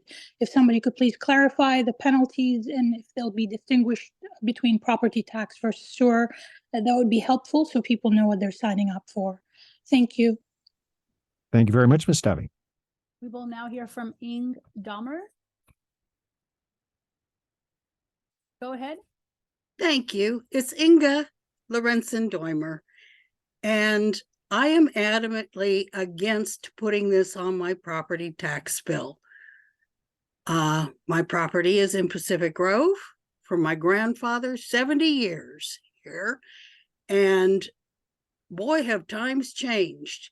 And Pacific Grove has already absolutely annihilated my trust with the 218 process, double charging us for sewer bill, in Pacific Grove. And then when they realized they were double charging, our lawyer said, oh, well, we're just going to keep on doing it. Well, it's not okay. And my trust level has absolutely tanked on some government processes here. Pacific Gas and Electric, I opted out of their smart meters. I do not want that meter behind my bed, which is what it would have been right where my utilities are. Nope, I opted out. For the first year, I had to pay $5 a month because I'm lower income to opt out, but then they dropped that charge.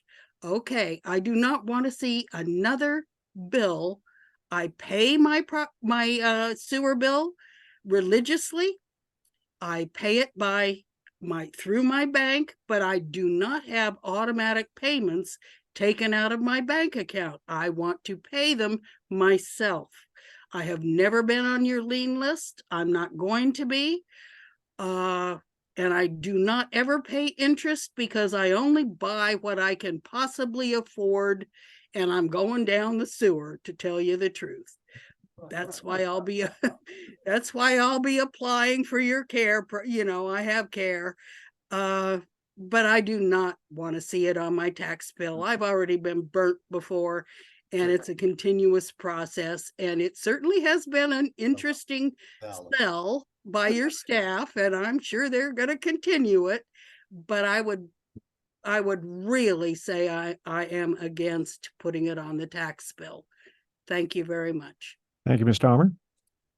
We will now hear from GC. Go ahead, GC. Sorry about that. Go ahead, Susie. Hi, I'm Susie Allen. I've been a Monterey County resident since 1965. We're having a little bit of trouble. Can you reset the clock for, I'm sorry, Susie, we're having trouble hearing you. If you could maybe get closer to the microphone. Not sure. No. Okay, you are unmuted, but we're still having trouble hearing you.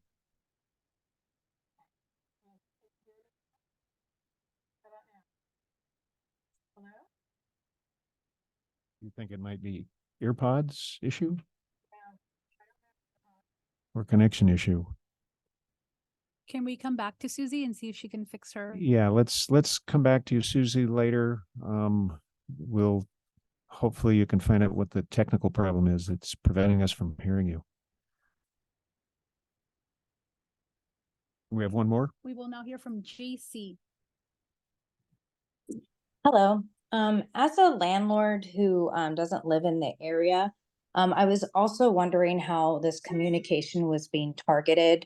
I would have not known about any of this unless it was from family that had notified me about this.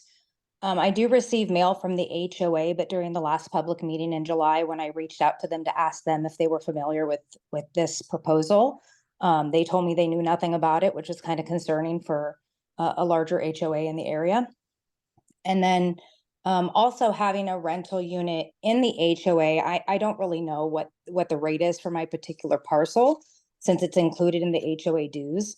But with Water One in a way kind of inserting themselves now between the HOA and the landlord, you know, how do we ensure that the HOA is held accountable to drop our monthly rate to reflect now the move of this rate to our property tax bill?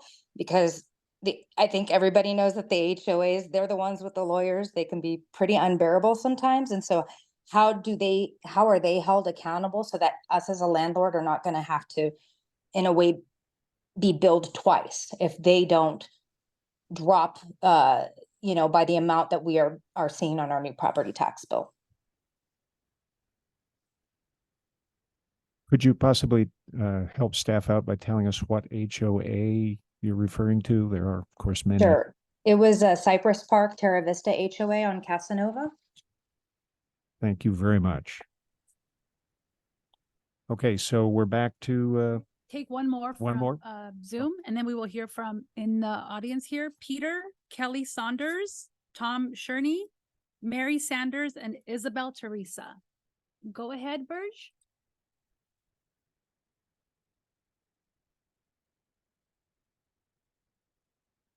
And you are muted. The name is BERJ. Berge. Sorry about that. I'm a longtime seaside resident. I'm against this proposal. I've never had problem paying a bill every couple months. I think there are too many quote unquote assessments or things that are billed that are not taxes that are put on to that bill. I'm not alone. I mean, look at your slide. You had 298 people that were indicating concern versus support, which is interesting language. Concern, I think, is we don't want it. And I think you're hearing some of the people today. Why? In all respect to Prop, I guess 218, it was quoted before, it's not really a very transparent process. I think the most transparent, the way most people are going to be aware of their bill is paying it. Everything you get, there's flyers inside PG&E, for example, CalAm for almost every bill. There are things saying, oh, we're applying for this, we're applying for that. I'm here today because I'm watching my bill go up quickly. Monterey One Water in particular has been going up quickly over the last number of years. I'm not on a fixed income, but I'm not far from it. I'm kind of a unicorn. I don't earn much money, but I have a home from having purchased many years ago. So I'm looking at how can I survive doing this? And I need to be very aware of my bills. I don't want to sign up for a monthly bill. An opt-out option if there aren't strings attached, such as fees or having to have auto deduction. Okay, fine. Then you're giving people a choice without a penalty for it.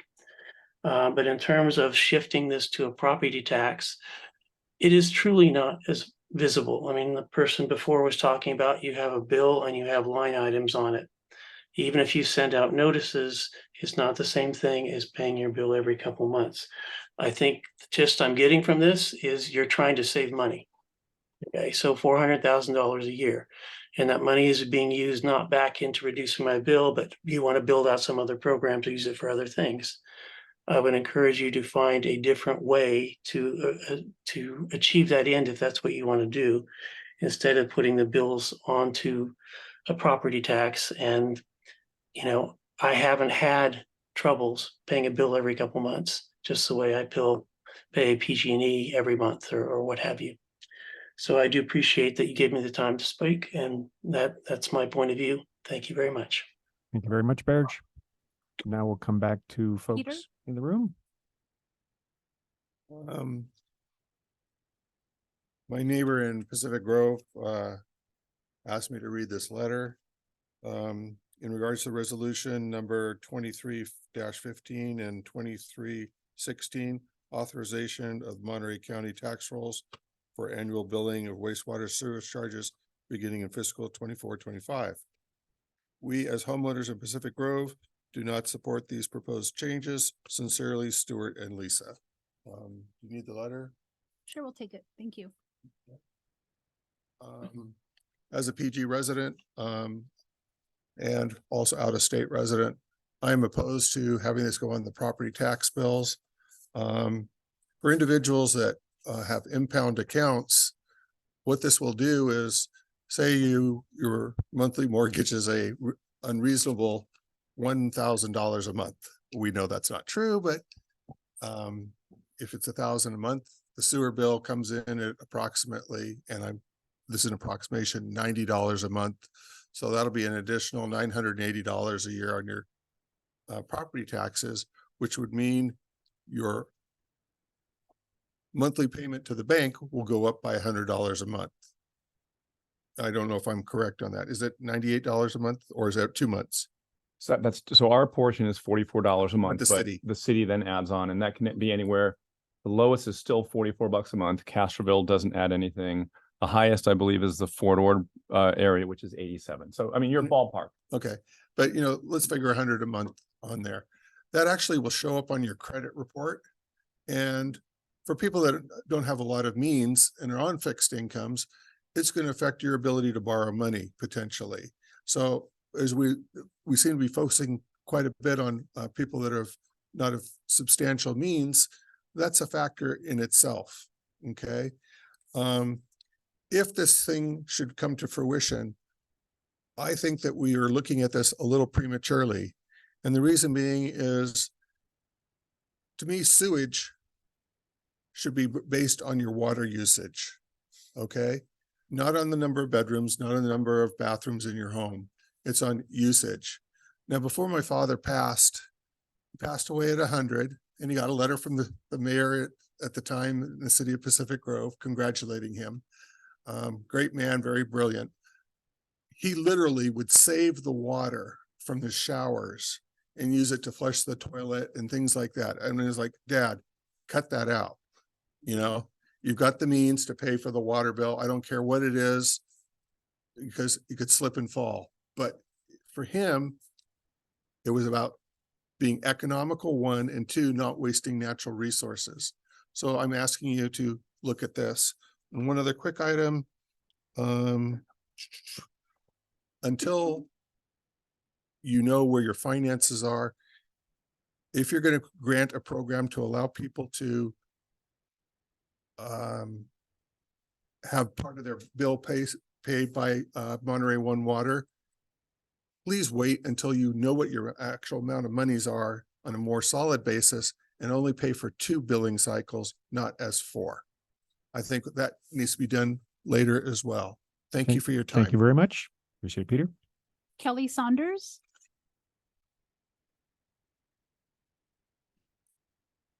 Hello, I'm Kelly Saunders, and I'm representing Gabland Properties, which is in downtown Salinas. We manage 6 commercial parcels, and each parcel it's a commercial building, has a lot of tenants and restaurants and bakeries. So this is the detailed report for one building. Another building. Another building. So the staff at Monterey One Water has been very supportive of providing these group reports. The restaurants pay thousands of dollars. So this would add approximately $36,000 to our property taxes. I'm not sure how it's going to work. We'll have to bill back. The way it works now, I bill back the restaurants every 2 months and they reimburse us.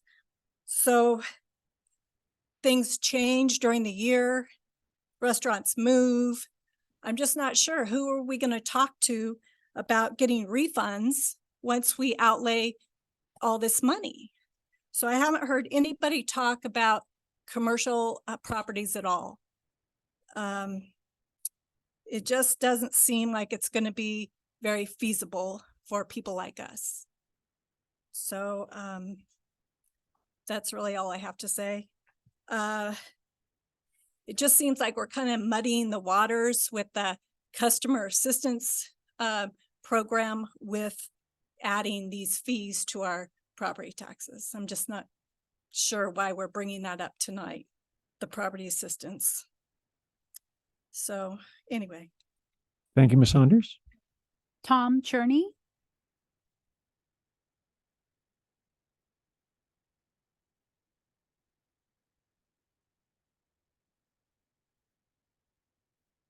I'm a low-income senior who owns his house outright.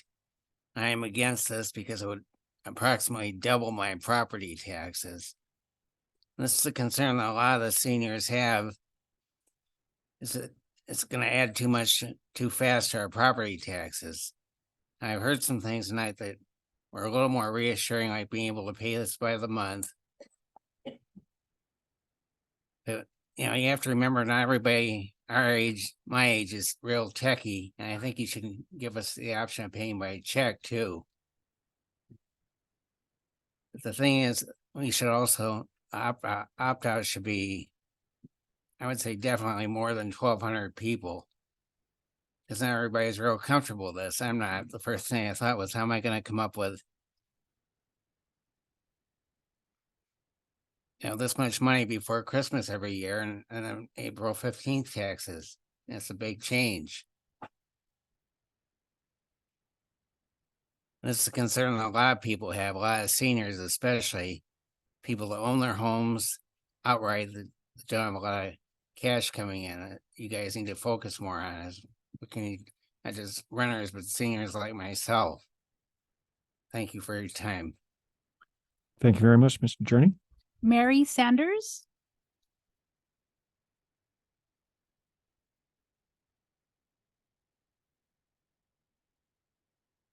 I'm against having the sewer charges added to my property taxes. And I'm echoing what Tom just said. The property taxes are due right before Christmas and right before income taxes.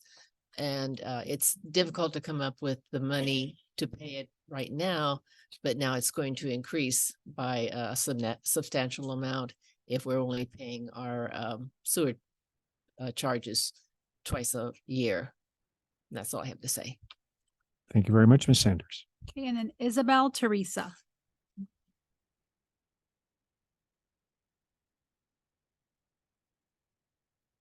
Hi, I'm Isabel Teresa. I am against putting the sewer bill with the tax bill. I don't see why the two would ever be paired together. I did do a phone call saying I was against it, but when you had your feedback chart, I couldn't find my vote on there. Everything seemed to be 120 phone calls that were supportive. I couldn't find where my vote was non-supportive. I'm kind of a distrustful, suspicious type person because I think, yes, there's a lot of loopholes. So also, I would not like to have my bedrooms counted to see how big my bill is because I'm one person and I've got 3 bedrooms. I am a homeowner. It's all paid off, but most of it's empty. It's just me and my dog. So I would prefer the water usage way of getting my bill. I would also prefer paying it over a length of time instead of one big bundle at a time. And sometimes I feel like government it's a done deal. Just let the people come and talk, but we're going to do what we want to do anyway. That's all I have to say. Thank you. Thank you, Ms. Teresa. And now we will go back to the Zoom. Okay. We're going to hear from Pam, then Jalicia Olden, Lori Mazuka, Chris Miller, Alvin Edwards, and Tom Gerritsen. Pam, go ahead.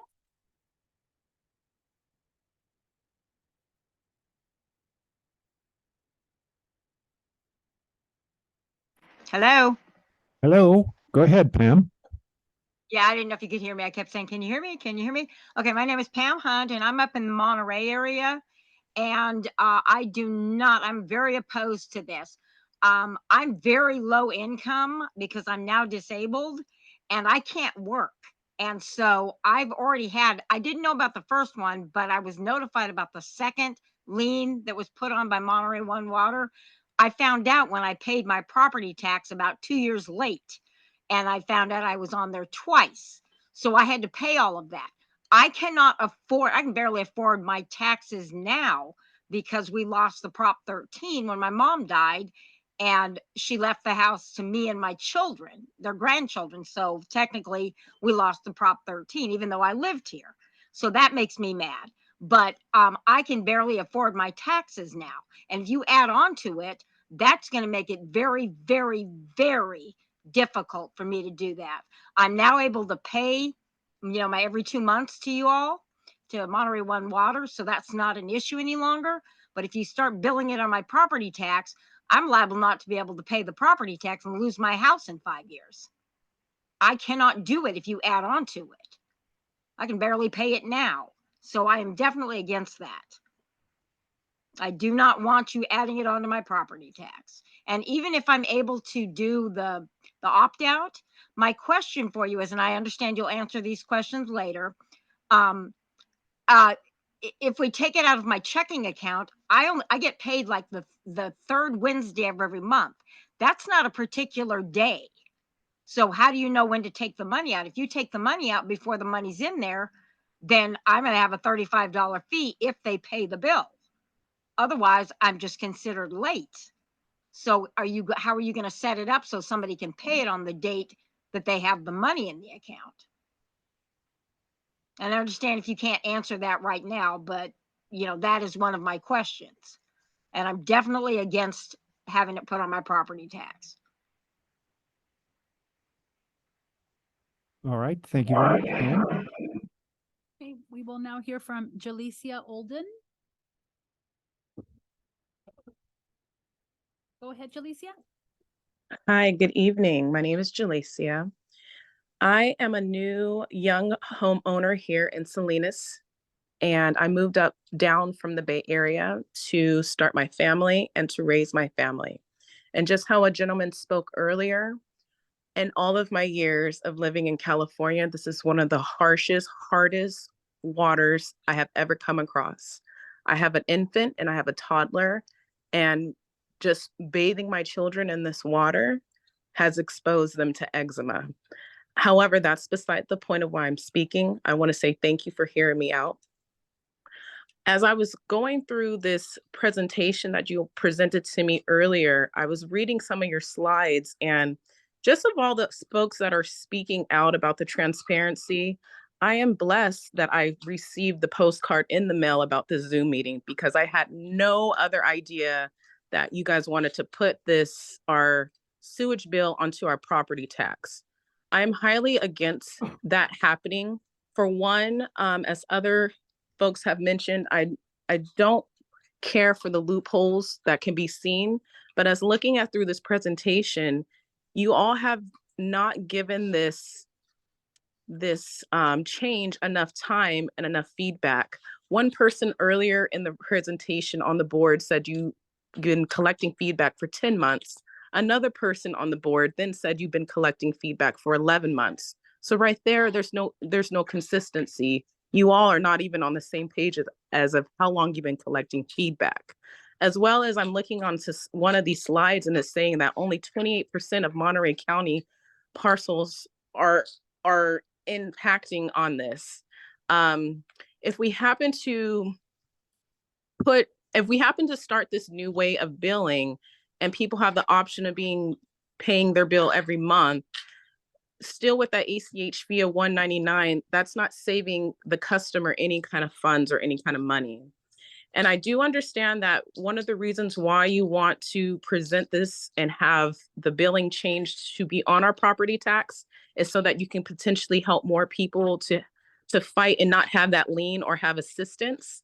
Well, instead of coming up with a program and having people sign up for a program to have assistance, why don't we come up with a strategy committee crew to figure out how we can use the resources to figure out how to make all of our rates lower, instead of having to come up with programs for people that cannot afford these things.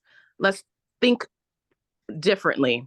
So with that said, I am definitely against this. I do hope that you listen to the people and the customers and your consumers, because everybody besides, I think, one gentleman has said they are for this. Thank you and have a blessed evening. Thank you, Ms. Holden. Lori Mazuka. Go ahead, Lori. Good evening. Okay, I'm in the right time slot now. I can speak. Thank you for your patience earlier. Okay, so in general, I'm a ratepayer. I don't receive a paper bill, and I'm on auto draft. So 100% on time and the 95% of on-time payers. And it's a little unclear to me. I'm gathering from this discussion tonight that if you do the auto draft ACH, we may be able to opt out, but as others have said, I don't think it should be limited to 1,200 people. That's not really fair, especially considering 95% of us pay on time. In general, this is a utility, and I just believe you're opening Pandora's box for more utilities in the future to do the same. And I don't receive my annual salary in a lump sum before my employer receives my services. So I don't really want to be paying my utilities on a tax bill a year ahead of receiving them. So I would absolutely be in the opt-out. I would continue my auto draft. I'd like you to at least consider that for anyone who wants to, not just X number of people. And just keep in mind that as property owners here, especially those of us who have purchased recently at these high rates. We pay a very large sum of property taxes that increases every year up to 2%, which is huge when you bought at the higher prices. And in addition to all the various bond measures, which adds on, and then also those are hefty sums that can last for years. And I just see this, considering that so many of us pay on time, to try to save $400,000, it looks like we, the ratepayers, are going to be paying more. One thing I've not heard mentioned, but I asked Paul in another meeting, and I believe the answer was $5. But I said, there's no way the county tax assessor is going to do your billing for free. So he said there would be an assessment, a tax or a fee like $5 or something. I'd like to know what that is, for them to do Monterey One's billing on the property taxes. And then also, you know, to continue the bi-monthly billing that we are now, to be charged a fee to do it, that's not really fair either. So it looks like we're having to pay more. And I'd like to know how many ratepayers there are, because if there's 40,000 or more ratepayers and we're all paying $5 each on the county bill, then that right there is over $200,000. So we're paying possibly $200,000 for you to save $400,000. That doesn't equate very well in my mind. So just my last comment is, just think about the taxpayers. You know, we're the golden goose, but you got to ask yourself, how much can you keep taking and squeeze from the golden goose before you kill it? We're kind of taxed out altogether. And I'm all one for helping people, but please think about that. Thank so you, we Ms. can all help Mizuka. ourselves. Thank you. Okay, Chris Miller. Go ahead, Chris. Hi, can you hear me? Yes. Okay. I appreciated the postcards that were sent out over the summer. I was able to do online and leave comments on the end of August, which I appreciated, and thank you for this. I've been a long time Monterey County resident. I'm a senior. My husband and I are retired now, so and we have always paid as we go along. If we're not we're not Amazon Prime customers.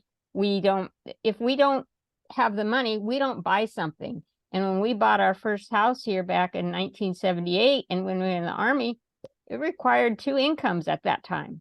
So the thing I also pay your bills. I don't use debit card or credit card. I use the banking payment center from my bank account and transfer the money directly to you. So I'm assuming that's the direct pay. So you guys aren't even getting anything charged by me as a result of that. The other thing is, if something gets input into the computer wrong, we end up arguing with the computer. As somebody said with their, they had an attorney work with them to try to work out things, and they say, well, it's just money. Well, for those of us that are retired, just money, that could be quite a bit. So and arguing with a computer is not fun. I was arguing even with a customer service person of a different utility. And I said, look, you guys told me you would take it off. I keep getting bills that it's still on. This was for something else. I had to argue with them on the phone, and they would assure me, oh, it'll be off the next bill. So it was over a 6-month period. I had to make phone calls to make sure they deleted it from my bill.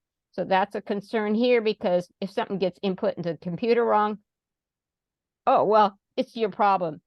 And it's my problem as the consumer. And as other people have said, I look at my property tax bill, and there's so many bonds and payments and assessments that are on my property tax bill. It's like over a third of what's on the taxes. I looked at my bill again today, and I thought, all this stuff, and you're going to add another. Back in 2014, when you guys were at MRW PCA, we were paying $39 a month. Now it just went out for every 2 months rather. Our bill that we just got this last month is $99, almost $100 for 2 months. So you're looking at that from increase over 9 years. What's it going to be like another 5? Thank you. Thank you, Ms. Miller. Okay, we will now hear from Alvin Edwards. Go ahead, Mr. Edwards. Thank you, board, for hearing me out. Alvin Edwards, Seaside. First, I want to thank Mike McCullough for the outreach that he did. He did an outstanding job. I think your staff had done an outstanding job on the outreach. I like the postcard. I believe everybody received the postcard. You may not have been able to read it, but you received one. Now, I hope that when you do the Prop 218, you do the same thing that you're doing tonight so we can be heard out. You know, I don't agree with putting it on my tax bill, my property tax. If you do an opt out, I hope you do enough of them that people can get in and probably see what that is, what the opt out is. Is it worth going through what you're doing right now? Is it worth going through what you're going through it right now? Because what I heard when this first started off, when I heard it, it was about a vendor messing up. I hope that vendor is still not with y'all. I hope he swab him out, get another one, get a better one. But I hope we do the opt-out portion of this so I can apply. I know a lot of people will apply. And another thing I appreciate, if y'all don't put a cap on it, loosen that cap up, 12,000 or 1,200 or whatever. That's not enough for the whole county. That's not enough for the whole county. But I appreciate you putting out the outreach, hearing us out. I love the Zoom meetings and everything. And Mike coming down to the board, to the council meeting and explaining it to people. But I know you got a tough decision tonight. I wish you the best of luck on it. Thank you for your time. Thank you, Mr. Edwards. Okay, and then we will hear from Tom Jarrettson. Go ahead, Tom. Hi, this is Tom Garrettson. Can you hear me? Yes, we can. Hey, this is Tom Garrettson. I'm the HOA president for Ocean Forest. We have 141 units in our complex, and we pay all utilities at our complex. We're really concerned about moving it to the tax structure. Obviously, if we need to, we'll make adjustments to our HOA payments. But the fact that you're going to justify that to renters and owners, it seems like a very complicated process. We're actually a relatively large complex. And I had just heard about this through another resident that just told me that, hey, there's this meeting on Monday, and I just decided to join to find out. It's really disturbing, and I think you guys maybe should take a little break on it, or at least re-examine and not take that vote today. Maybe push it off and do some more analysis from public comment today. I know being a president of a board, you have the ability to do that. I think it'd be wise and also probably proper maybe to put it off and think about it for a month. That's my comment. Thank you very much. Thank you, Mr. Garrettson. And now back to the members here in person. Jody Chisel, Alan Benenfeld, Richard Calise, Cecilia McCoy, and Frank Saunders. Go ahead, Jody. Thank you. My name is Jody Shizzle, and I am a Monterey homeowner. Actually, I own a condominium in the Cypress Park complex. Fortunately, at our annual meeting in September, those of us who attended, probably 10 out of people who live in an over 100 complex unit, so very few of them are informed. That's how I found out about this. I can't really say one way or the other if I'm for or against, because I have no idea what this cost is going to be. And that is one of the things I would like to know, if that is going to be passed on to me as a homeowner of a condominium, and my HOA has currently been paying this on my behalf. What am I going to be expected to pay? Right now, I'm still working full time, and if it's on the tax rolls, I probably wouldn't care. but I'm looking at retirement at the horizon, and I understand what some of these people are saying. If they're looking at an additional $600, $700, $800, $900 tax payment, so you're talking maybe $1,800, $2,000 a year, that could impact somebody who's on a very limited income as opposed to paying a monthly fee. I understand that. From what I've heard, it seems like there's going to be a transfer of clerical work. One other person hit on this. So the county's taking on some of Monterey One's work.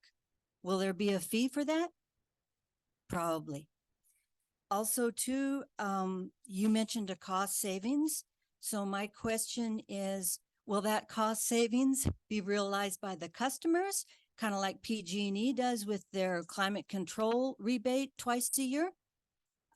We all should have just gotten it when we paid our October bill. I looked at mine and go, wow, this is beautiful. And then I realized the climate control rebate had been added, and I realized like $40 a month difference. So just a question there. It's very interesting. I came tonight to be informed, and in the course of all of this, these are the questions that I came up with. I appreciate your attention, and thank you very much. Thank you, Ms. Shizzle. Hello, I'm Alan Bienenfeld. I have concerns of a word that has weaseled itself into a lot of bills and things like that, and that's the word equitable.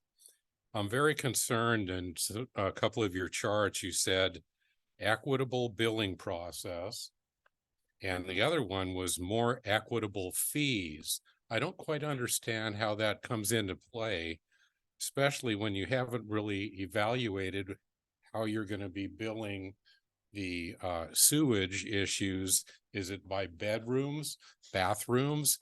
How many people live in a home? That's the story. How much water usage you have. Actually, the bottom line with the water that we put in the sewer is it's reprocessed and sent back to us. So there's a lot of things in here that are unanswered. The other thing I was curious about is the relationship between Monterey One Water, Cal-Am, and the Monterey Peninsula Water District. I'd like to see like a chart of how the cash flow, how the water flow is in those particular issues, and they're of a concern to me.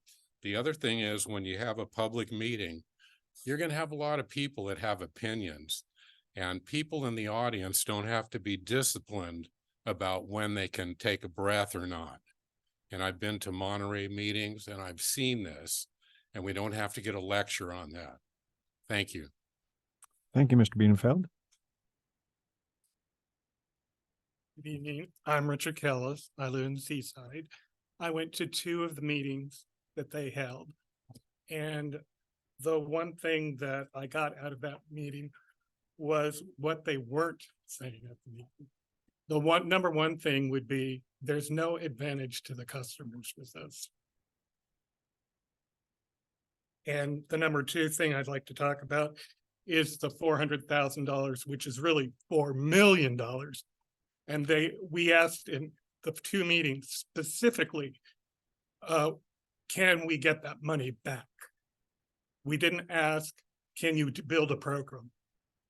What program costs $4 million? They need to show us where that money's going. Thank you. Thank you, Mr. Keller. Hi, I'm Cecilia McCoy, and I'm a resident in Pacific Grove. My concern, well, I have several concerns. Part of it is the financial wherewithal and how I manage my money. And by attaching it onto the property taxes, I am not allowed about how I structure my bills, how I pay out my financial. So that is a concern to me. The other thing is my house, I just got a updated bill, and it will add more than $900 a year onto my tax bill. I also have a rental property in Salinas, and it's going to be $1,200 annually added onto my tax bill if this measure, if you vote on it. So I am certainly not for it at all. Hearing about the opt-out, I think, is a great option. And I do think other people have mentioned it, that it should be something as an option and not selective to a number. Obviously, that creates an administrative issue for how you guys are trying to put it through all to the tax bill. But the other thing is too, if I remember the numbers, because I had a hard time seeing it, I think that you said you had a total of 400 people overall that commented with this. So the company, you guys service 250,000 residents and 7,000 businesses. So 400 is an extremely low, and that to me tells me that your outreach has not been very good. I've talked to many people that had no idea about it, and they sent in comments via email.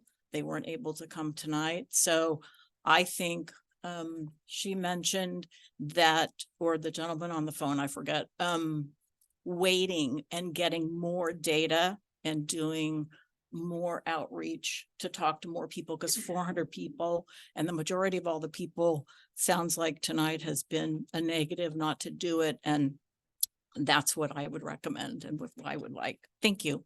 Thank you, Ms. McCoy. And then Frank Saunders. Good evening, everyone. Glad to be here. I've been thinking about this issue for the last couple of months, and my wife spoke earlier. We manage a lot of commercial property, and I'm thinking about the tenants. And what the thought that comes to my head immediately is everybody should be responsible for their own sewage. I shouldn't be responsible for my tenant's sewage, and I hope you understand that. I understand a lot of the concerns that the homeowners have made, people that have a lot of issues paying bills. And at the end of the day, if somebody's elderly and they can't make that payment, that's you're putting a big pressure on them to ask for it twice a year. That's a large amount of money. For us, we've always paid our bills. We've never had any liens against any of our properties. And actually, I've been the bill collector for you people, for your sewer collection operation. I make sure that everybody pays. If they don't pay me, I evict them. I don't like the idea of the government kind of getting all this stuff together. It's going to be water, it could be electrical, who knows what's next. I like the idea of being able to look at my sewer bill and I say, okay, these are my tenants. This is what each one has to pay. And God forbid if I lose 2 or 3 tenants or we have a big downturn, I've got a bunch of vacancies. Good luck for me trying to collect that money. It's already been paid out. And I can't imagine what that process would be, but I certainly don't want to go through it. So I'm not for this. I pay my bills every month, like I said before, and I hope it continues that way. Thank you. Thank you, Mr. Saunders. I don't have any more public comment cards for people in the public, but I do show 2 hands raised on Zoom. Please go So ahead. We will hear from Susan Scavone. Go ahead, Ms. Scavone. Susan dropped off. Okay, there she is. Go ahead, Ms. Scavone. Okay, thank you. I'm here to be, I guess, a voice of difference, but I tentatively support the approval for this, but I do think there might be some wrinkles you need to work out before making it a final decision. I was against it at first because of the low income ratepayers' ability to save up for a lump sum. And I know how hard it is because I'm on a lower income fixed monthly income as well. But I was happy to hear the Board of Supervisors approve the Easy Smart Pay because it does offer people a way to do installment payments and do that without charge if they do it from a cash end. So that gives some flexibility to it. And I'm also really encouraged to see you put in the Monterey County AGI lower income limits, because no one else can do this. And usually you have to be extremely poverty stricken in order to apply for any kind of assistance. And so adding this in really will help a lot of people apply for assistance. And the extreme cost of living here, which is one of the highest in the country, certainly justifies that. And I'm very happy that you're moving in that direction.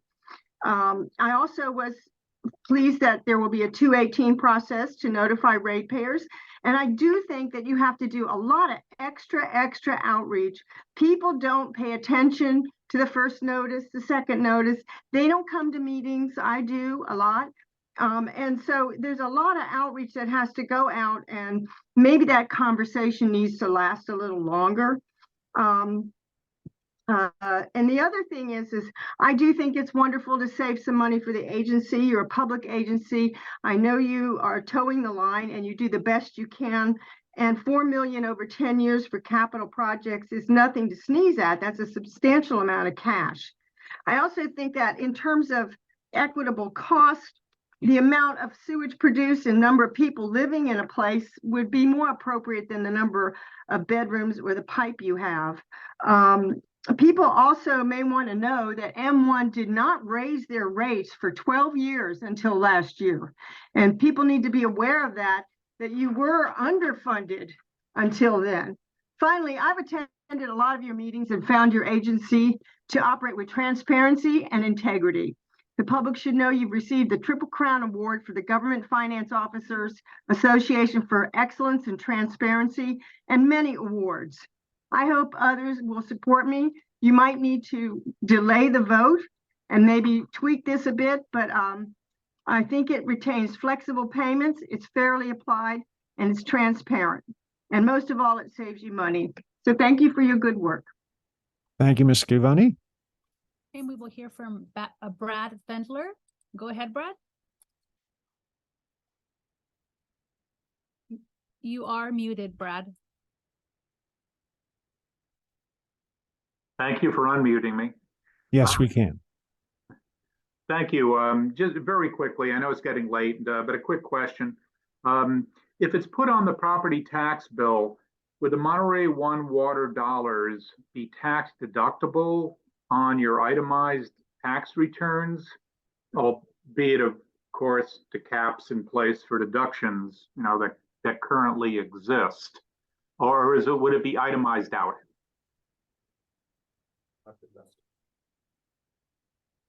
We'll answer that question in a moment, but if you have other comments.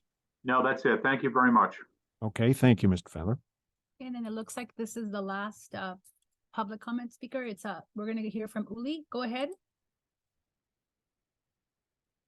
And you are muted. Okay, I finally got it. I'm Yes, sir. Uli from Seaside, and I have a couple of comments. First of all, if you would have gone to wastewater versus water usage, half of the meetings today would have been obsolete. So several people said, if you would bill according to the water that's actually being used, rather than to everybody paying the same amount of wastewater. Second, how can this transfer from Monterey One water to the county tax save you any money? You still have to come up with the bill. You have to do the budget. You have to do all the stuff.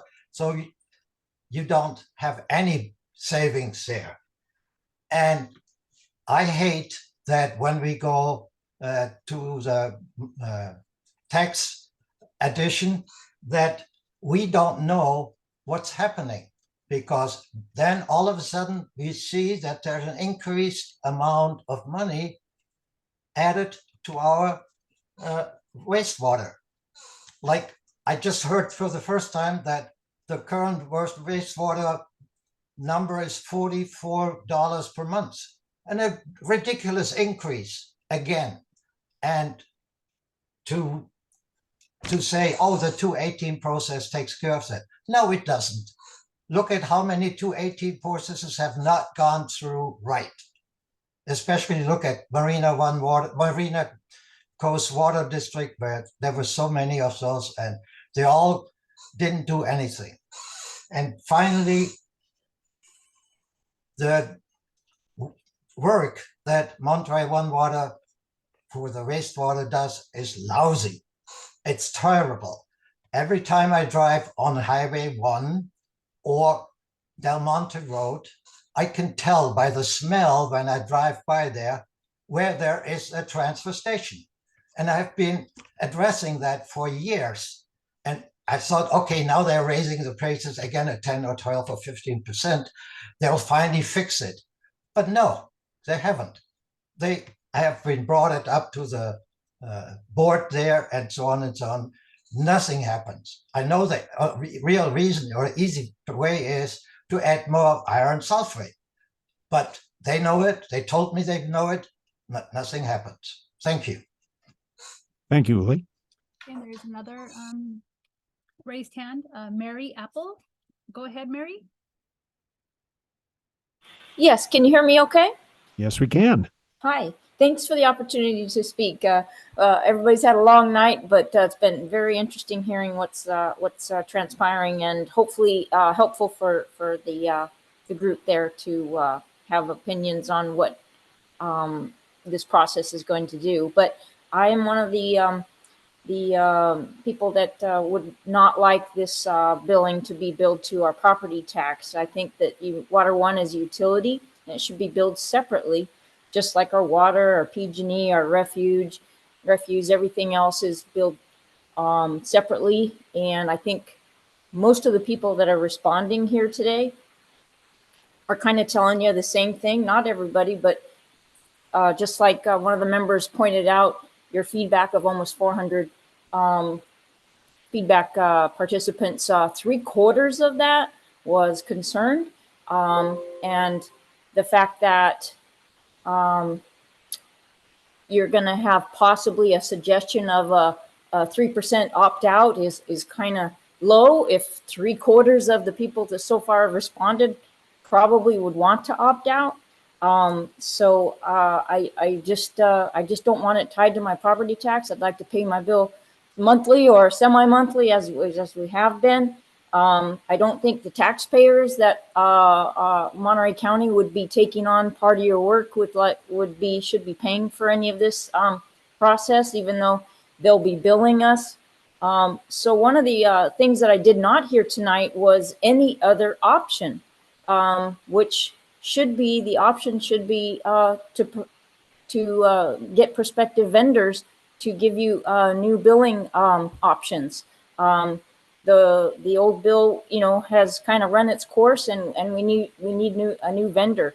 That's not that hard. It's done every day, and I think that should have been one of the options that should have been brought to the meeting. Was if people don't want it on their property tax, let's get a new vendor. I think there's plenty of them out there that would like to get your business.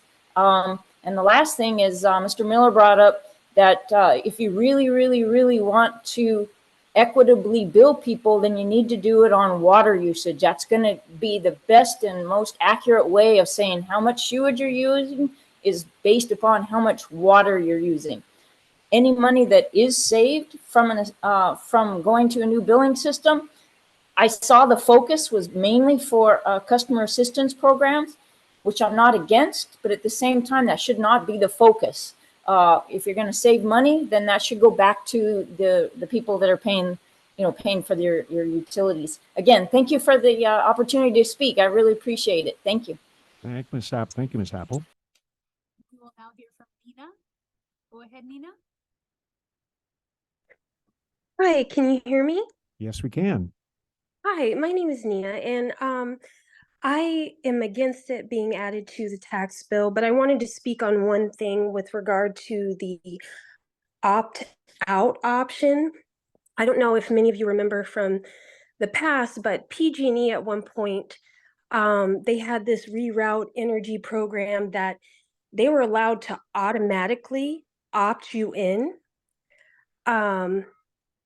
And if you wanted to opt out, you had to call in yourself and individually opt yourself out of the program.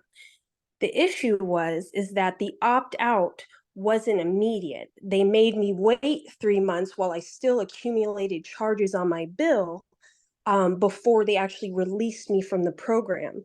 So with regard to transparency, if there is an opt-out option, I'm hoping that it will take effect immediately and that we won't find surprises on our tax bill because we did or we didn't opt out in time. I just don't think it's fair because similar to what others have said, a lot of people barely receive these postcards or were aware of this potential proposal.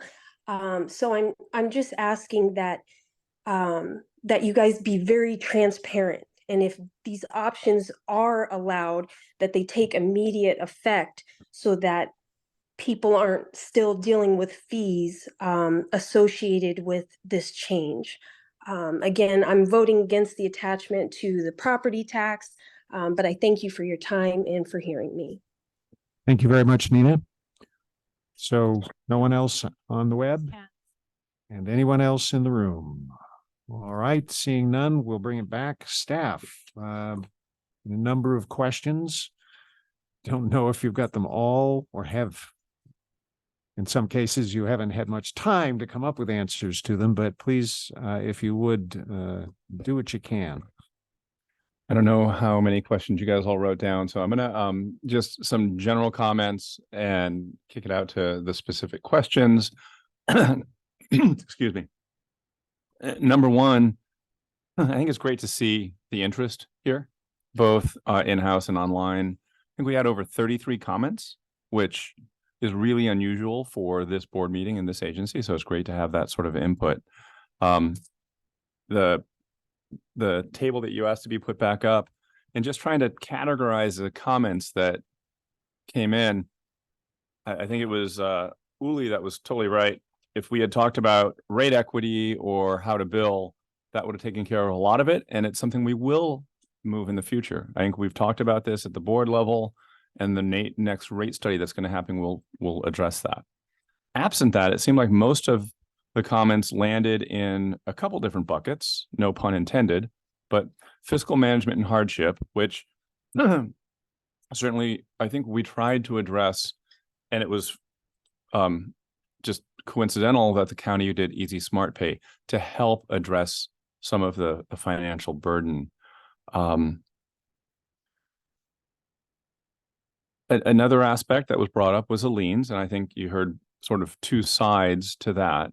But I don't think there's anything that was said that was surprising. And if we do go to the data that was provided, I think we've seen where it's been categorized and we've tried to address it. One of the reasons the customer assistance program was focused is we heard from the board and we heard from the customers about the financial burden and the ability to pay. So to try to address the concerns of the small number of customers that were voicing against this or having issues with it. I will state, as I did at the beginning, I think staff did a phenomenal job with outreach, and anyone that says differently may not have seen the 250,000 pieces of mail that showed up. There was 2 postcards that went to, obviously I didn't receive 250,000 pieces of mail, but it was sent out in 2 of them in bills and then 2 separate postcards. That's a tremendous amount for a small entity, not to mention the 31 public meetings that went on over the 11-month period. We didn't talk about the print ads, the radio stations, the Spanish radio stations, the social media.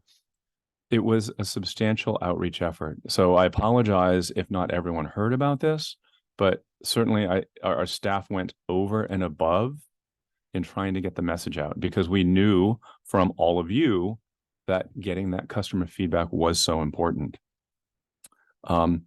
It seems like many of the comments were also basic opinions or distrust in government. And the only thing I can say to that is hopefully through continued over information and transparency, we can continue to gain people's trust. There were a number of very specific questions which we can answer as if you'd like.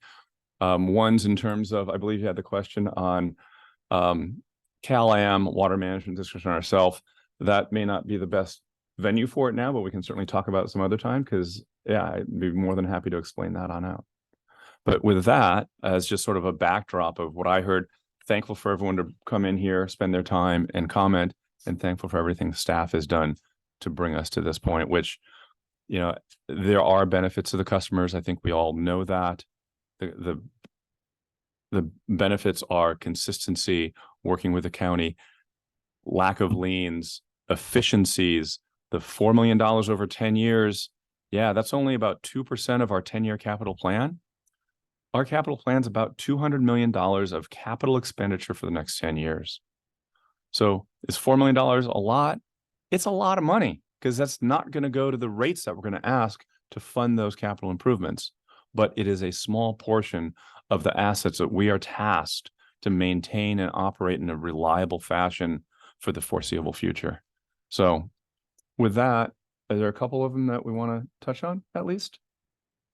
And certainly invite people to contact us if we don't touch on the ones that they asked.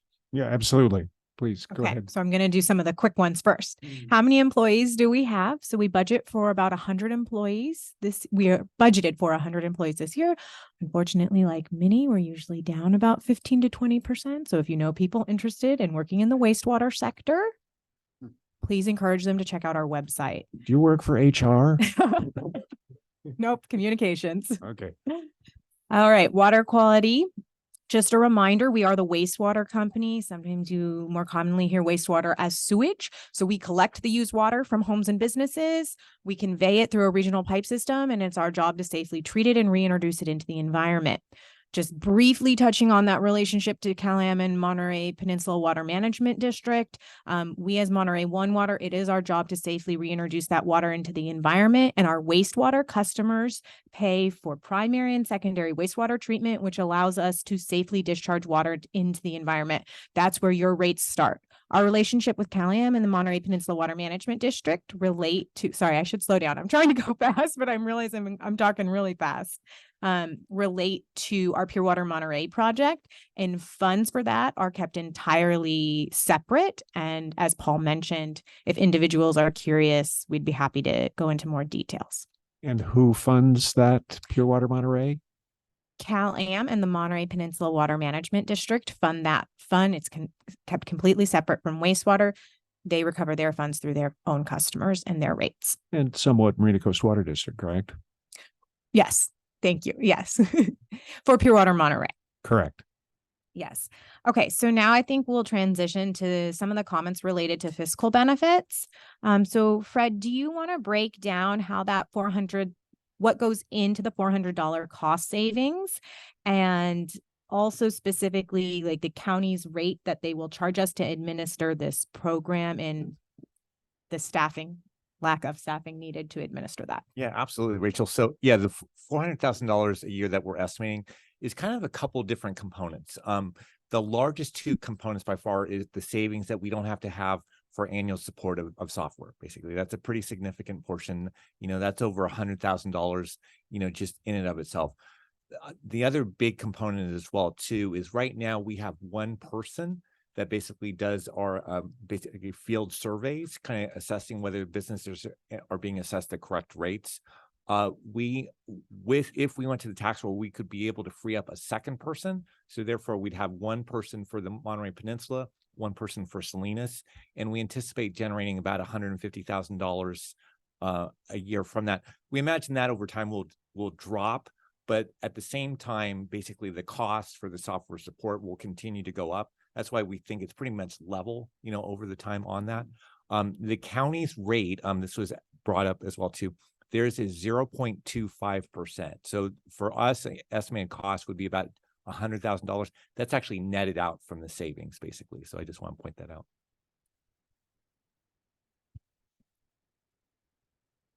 And just as a reminder, I think one customer had a question about like customer support if you have a question on your bill. So our customer service team would continue to manage the data, and it would be our responsibility to upload that data into the county system. So that responsibility remains with Monterey One Water. And on the bill, it will have our phone number. So if customers do have questions, or we're going to get to this later on in the administrative process, questions related to commercial accounts, our customer service team will still be here. So just to be clear, Mhm. if the board goes to the tax rolls, that line on the tax roll or somewhere near it will contain our phone number so people can call us as opposed to Correct. trying to call the county tax assessor's office. Correct. Just want to be clear. Thank you. And Yeah. and if I could clarify one thing, I think it was, I could totally be wrong here. I believe Lori online said in a past meeting, I'd mentioned it's about $5 for the billing services at the county. Based on Fred's percentage, I guess it's more of like $3 per person per customer Might in be the ballpark in the range. ballpark, yeah. But it's all based on the percentage that the county charges us. So what you're saying is that the proposal to go to the tax rolls would cost us about $3 per customer. Which is far less than what we're paying right now for our vendor, postage, software, etc. Do we know roughly what that is per customer? Well, I mean, the three of those, I don't know per customer. Well, it's probably about at least $4 per customer because it's about 250, basically 250,000, because the 150 is for the field surveys. So I'd say, it's a combination of those two factors in essence. Yeah, so close to $4. Yeah. Okay. Back to our communication. All right. Fred, I had this under administrative process, but while we're on the county, what do you want to talk a little bit about the lien process for the county, and questions were related to our penalties? Will those go away?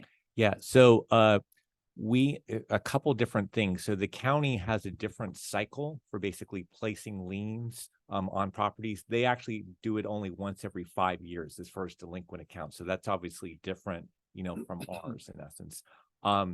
We do expect our penalties to go down substantially as far as penalty revenue, but we factored one of the things that was brought up by one of the board members was having a sustainable amount for the budget for basically this customer assistance program. That's why we've kind of kept it at a much lower level. In the staff report, we talked about basically how we anticipate, like for this fiscal year, what is about $650,000 of penalty revenue, about $125 in miscellaneous revenues. We expect that to drop to probably about $275. That's why we feel comfortable at the $200,000 level per year, because the delinquencies, just to remind the board again, ours is between 3 to 5%. The county's is less than 1%. So the penalties will drop substantially. Did I answer everything, Rachel? Okay, great. So if I may, just a follow-up question on that. So if a property tax bill is not paid in a given year and the county doesn't actually lien anything for 5 years, does that revenue flow stop from that particular customer to us? Well, so what we'll like, and this will be part of our, learning process, to be honest on this, but anybody that's late on a property tax bill, they're obviously assessed penalties. So that builds up on the account. So eventually when, it gets to a point that it just needs to be paid, or it's going to go up for foreclosure in essence. So at that time, and this is again, something we'll need to work out with the county to get the exacts. But my understanding is that, once it's basically paid at that time, then we would get those the penalties for the past dues. Yeah, go ahead, Paul. So as Tom asked, the revenue stream would stop until at one point it goes into foreclosure, and then we would get paid at the end. Yeah, exactly. With interest and penalties. Yes. And we set those penalties, correct? As opposed to the county? The county actually, the county kind of has their own penalty. I mean, they're basically pretty similar to ours because there's maximums that they can charge, but yes, the county. Okay. All right. All right, we're going to move to some questions related to the administrative process. So just as a reminder, there were some questions on why can we do this and will other utilities follow? So just as a reminder, we are a public entity. Our board meetings like this one are open to the public. And the reason that we can pursue this is unlike some of the other utilities in this area, like power and some water companies. we are a public entity with a resolution setting process, a public rate setting process, and therefore we can work directly with our peers at the county to do this, but private utilities with stakeholders cannot. So you're saying that the public can't go to board of directors meetings and comment at Cal-Am or PG&E? No comment. But in general, reminder, yes, we are a public entity. We encourage you all to continue attending our meetings or watching online.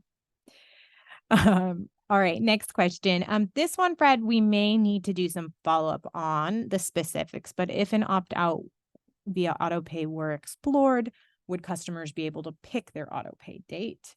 I don't know if you want to answer that now or this would be something I return think, to it. and again, we're kind of giving the board kind of parameters for this program. I think we'd have to kind of go back and take a step back. Typically what we've, at least this is my understanding, obviously I have to clarify with staff. What we typically try to do is have the auto pay set up so it's paid by the payment due date. That's a lot of times like on your credit card, that's how they do it. I think that's the way we do it. Again, we'd have to, this is kind of getting into the weeds a little bit, so we'd have to kind of go back and kind of figure out the exact details on that. Okay, so the next two questions, or I'm sorry, so the next questions were related to opting out. How is it going to work? Who would get prioritized? How does this impact renters? And I think, again, kind of same answer Fred just provided.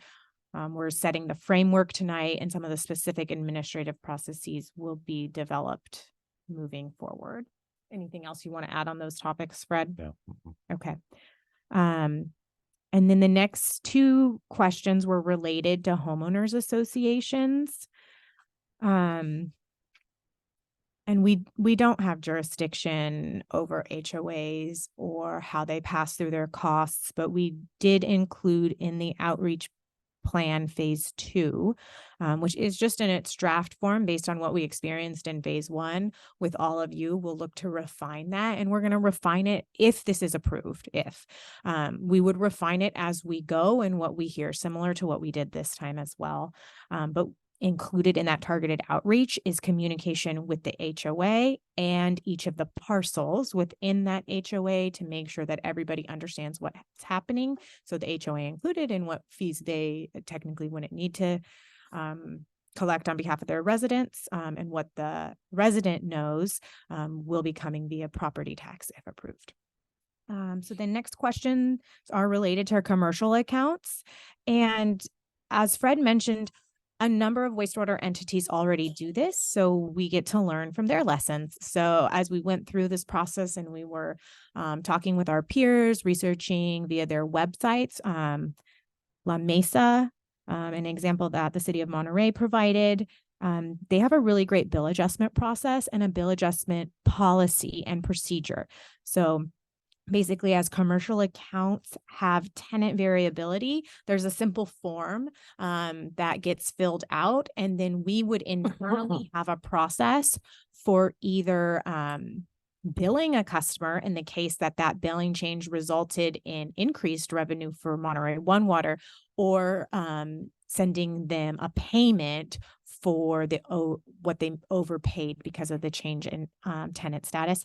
In addition, each year annually in July, we will send customers notification of both information on the budget that the board set. Of course, there'll be communication prior to that as you're going through your budget setting process, but there'll be communications each July once you set rates, and then included in that communication for commercial property accounts will be a statement that itemizes what we're billing based on type of business at that parcel. And those reports will always be available. So customers can reach out at any time, commercial customers, and get that report as needed to adjust their tenancy rates. Are fees tax deductible? Fred, you want to do that one? Yeah, simple answer is no. Basically, for residents. For residents, thank you. Yeah. So when you get your property tax bill, you basically have two sections. There's ones that are basically taxes, and then there's a section for fees. So the taxes are deductible, for a personal tax return. The fees are not. For a business, obviously, all of the whatever shows on your tax bill, fees and taxes are deductible. Okay, so we did generalize some of the questions, but we're trying to cover them. So I think the last big one, Paul kind of already addressed, but why can't rates be based on usage? And I think as Paul stated, like the best time to answer that will be in the future rate study done to evaluate all options. So I'm not going to talk specifically about usage. I'll just remind everybody that we are a regional wastewater utility responsible for the used water, but we have 1, 2, 3, 4, 5 water companies, 4, 5 Within our service area. within our service area. Mhm. And you Yeah. get the usage data from none So of them. we would have to get the usage data from them. Some are private, some are public. So part of that study will need to be evaluating if they share data. Okay. Any other? Go ahead, Paul. That's all from us, unless you have more questions or want to make this last longer. No, let's go to board member questions, Okay. comments. I'm going to comment. Oh. So it's been analyzed actually pretty well, I thought, by all the comments and by the hearing today. So I'm just going to keep it really short. I'm in favor of the recommended actions 1 and 2. 1 is to replace the bi-monthly billing and go to the tax roll. 2 is to authorize the attached resolutions to do so. And I have a bunch of notes on here, but I don't want to, there's 9 of us and we all have to talk. So one of the things is that what I was most concerned about, I'll just try to boil it all the way down, was that this whole idea of a lump sum being problematical for people. That did concern me, frankly. But it's been addressed. Staff has addressed that to my satisfaction. This is my own opinion. I understand also that other people have different opinions about it, and I totally respect that. Civil discourse is why we're here. It's a democracy. So, but I do think that it's been addressed by the monthly payment through the easy pay. It's been addressed primarily by that. And so I think that kind of mitigates the big problem. In fact, the bill will be lower because it's going to be once a month. So it's actually less, if you structure your budget that way. You think about every month, this is what I got coming in and this is what I have going out. So I think that it works and it passes a cost benefit analysis. It helps the agency. There's more benefit to everyone, including the ratepayers and everything. There's more overall benefit than there is cost, in my viewpoint. And I think people definitely disagree. Obviously, we heard a lot of disagreement on that tonight, but I just have to make the best decision that I can with the information that I have. And so that's what I heard tonight. And as far as the opting out, I do not support. So like this would be like recommended action 3, opting out. I don't support that because I think it does more harm than good. It creates this whole other administrative burden on the staff. And I think to get the best benefit, we have to have everyone participate and share the pain, as it were. In this case, if there is any that's felt, then it's shared amongst all. And you're not going to get everyone who wants to opt out anyway, because you have to cap it. Otherwise, it's just doesn't even work at all. So yeah, so that's where I'm at with that too. So that's kind of where I'm at. Hopefully that everyone understands my position. Thank you. Thank you, Director Smith. Other comments? Director Donaldson. Yeah, so first I want to thank the public, both the folks that were here in person and those of you that are online. I agree that the outreach was substantial. And I'll just tell you, in Delray Oaks, we didn't have anyone express either concern or complaint. I agree that the staff has addressed a lot of the concerns that are out there. And, without rehashing everything, I do believe it creates that efficiency and effectiveness for the organization. So I'm inclined to support the staff recommendation. Go ahead, Director Tynan. Yeah, I think the most equitable way of doing this is if you keep the cost of service low. If this makes it low, it'll benefit the people who are most at risk the most, because their sewer bill will be lower. I mean, if you're wealthy and you can afford it, you don't care, but maybe you don't care. Anyway, so I'd support it. Director Habino.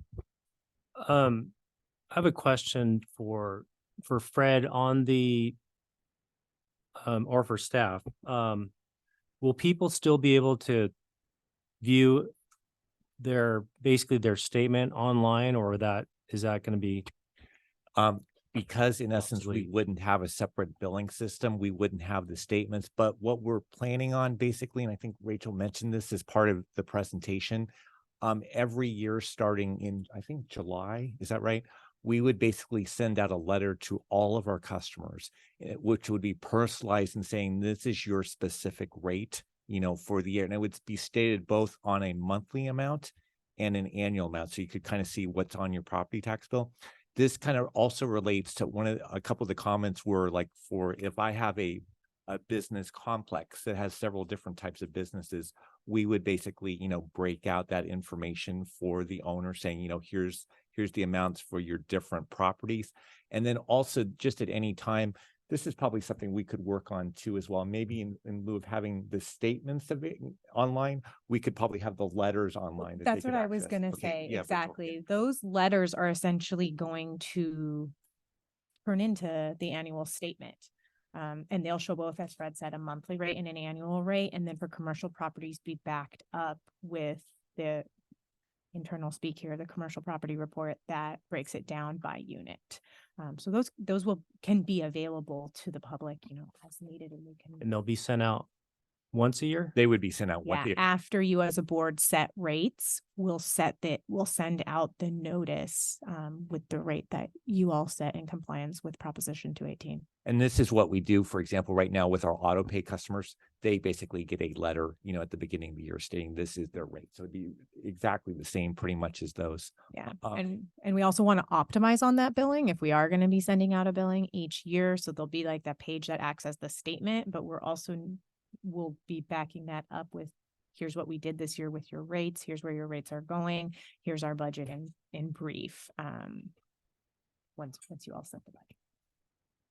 So, I agree with Nick in terms of opting out can definitely mess with the efficiency of the billing, but you guys have mentioned it and you were talking about it. So I think that needs to be kind of laid out a little more definitive in terms of before moving forward. For me, is if we're going to stick with the opt-out, I would like to know a little more, some parameters within that opting out for customers, time limitations, 2 months, 60 days for opting out, or because you're still considering this opt-out, correct? Yeah, I mean, if it's up to the board, but in terms of structure, I think is what you're looking at. I know a lot of the members of the public said, hey, it should be a larger amount than the 1,200. I think just from a pure administrative perspective and not having to buy software, et cetera, that 1,200 or that 3% is reasonable. In terms of time frame, Fred, if someone opts out, it's going to be for at least a year. Yeah. So what we would envision is we would, because we've talked about this a little bit, is we would kind of similar to the customer assistance program. We would set up an application period probably from January through May, basically, that they could apply for it. And so if they were accepted, for an opt-out option, then it would apply for the next, fiscal year. Because we're just bringing this up as an option now, I mean, for future years, I mean, that would be kind of to be decided, in the future, but that's how I'm envisioning, at least for the next fiscal year, we would do it, if the board wants this. So is this something, though, in terms of the percentage, is this something that we're going to decide upon now, or is this a future item? Yeah, so I think we would Paul? decide on it now in terms of a framework. And then obviously, as we put together the program, the definitions would come together. But general things like hypothetically 3% is a yearly thing looking from that you apply for from January through May. And that has to be done in association with ACH would be part of that framework that we would then fill in. Thank you. Other board member comments, questions? Scott, I think.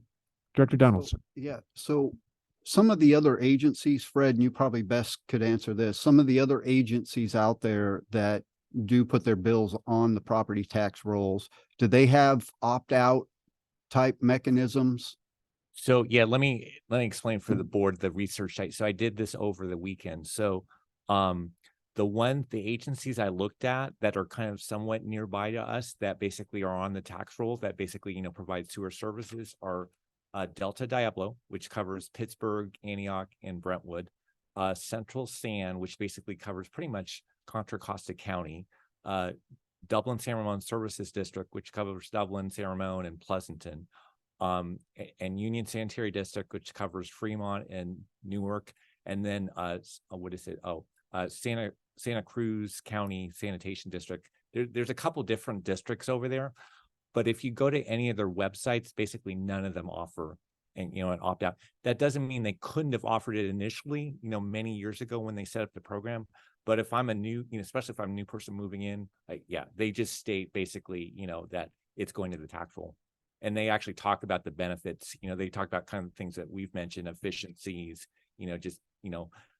better, use of customer service staff. So just FYI for the board. All right, thank you. Yeah, you're welcome. Other questions, comments? Well, we've already had public comment, I'm afraid. Director Craig. So I certainly understand and appreciate and will acknowledge that staff absolutely listened to this board when we asked for additional outreach and then even more additional outreach. So I think they've done a very sufficient and good job of doing everything in English and Spanish and in different parts of Salinas and in different parts of Seaside and making sure that there were different forms of communication. So I do want to acknowledge that that was a big ask of this board, and you've accomplished that. I have had a tremendous amount of feedback from not only my constituency but with the ratepayers here, not to move forward with it. I understand the value and significance of putting it on the tax roll. And I think you're right to some extent that it would be a cost savings to this agency. I've also said, and I've said it publicly, that sometimes when you're providing services to your residents, it's not always about cost efficiency. It's about access and making sure that you're providing availability in many different forms. I would be in favor and it's as I'm sitting here sort of in my head counting votes, I would be in favor of moving forward with the tax roll if we added the ability to opt out. And maybe that looks like up to 3 years, or maybe that because we would be doing it once a year, or up to 5 years, or whatever that might look like that's appropriate for this board. But I do think just as people get used to a change, it's important to have that flexibility. So my 2 cents on that, I'd love a friendly amendment to somebody who's making a motion to approve the staff recommendation to be able to allow the option of opting out. I also would say, I think we could do up to 5%. That's 2,000 customers approximately-ish. All right, so 1,200 would be 3%. I was doing math on that, which means 5% would be 2,000, right? So, so that was what I was thinking. And I don't know if there's, we certainly heard from a couple of commercial property owners. I don't know if there's flexibility in opting out in those capacities, but you are doing what staff is saying, like, okay, if we're going to have the opt-out option, then let's cap it. I do think we should go a little higher. But that way, I think we move forward with 90% of our billing, or 95% of our billing going to the tax roll. And then we do the customer assistance program or whatever that may look like through, direct billing with opting out. So my 2 cents on that. I think that's a happy medium for everyone. Well, just to clarify some numbers. Yeah, you're right. So we have 45,547 single family accounts. So 3% would equate to 1,366. 5% would equate to 2,277. If that is a friendly amendment, we might need to ask our counsel on how to structure the amendment so we have the ability to add on or do an amendment to the resolutions that are in here, just to make sure we capture what the board would like. And then, well, I was going to say from an outreach perspective, something that struck me was Mr. Cherney talked about as a senior difficulties with technology. So I wanted to make sure we added that portion to our outreach, is how do we help people that this may be difficult going through these changes. So. Director Carbone? Yes, I have the same concern, Paul, with Mr. Attorney. Personally, I think that we heard from the public, and I think that if we could do a friendly amendment with the opt-out and you give the attorney some time, I don't know if you need a break for the attorney to work on that for a few minutes.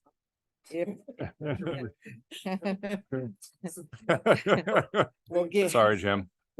The attorney needs that. Yeah. So if the board feels that would be the direction to go, I would make that friendly amendment, a second to the friendly amendment, and to look into such things as the seniors or folks who, as I believe it was Mr. Attorney who said that they don't use, online banking, or that they write a check. So. Yeah. So even if you write a check, correct me if I'm wrong, Mr. Marsh, there would be a method. If you write a check, you obviously have a checking account and you have a bank routing number and account number. Yeah.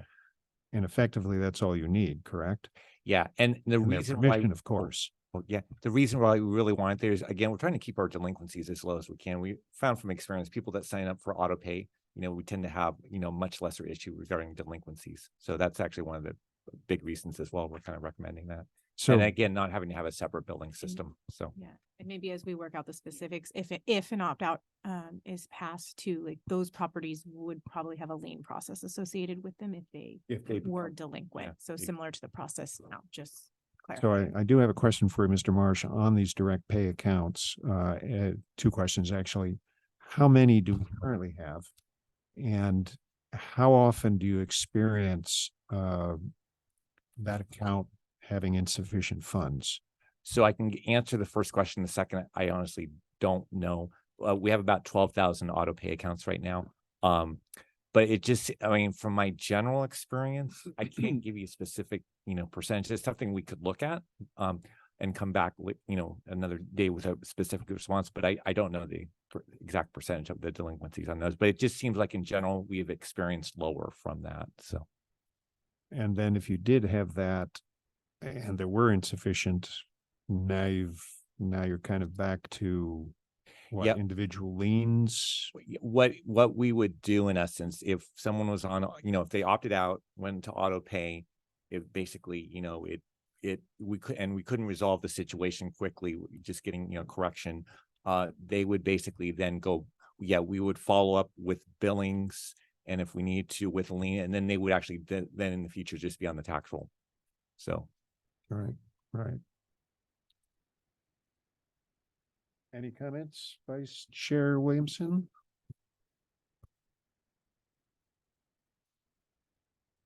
I don't even know where to begin. I appreciated the public comment. I think there were some things in there that were new to me in regards to some of the concerns that were expressed, but I also appreciate staff coming in and being able to provide some of the response to those. It does seem like this is a huge thing that this agency is taking on. And so I think with that, there's a lot of discomfort associated with that change.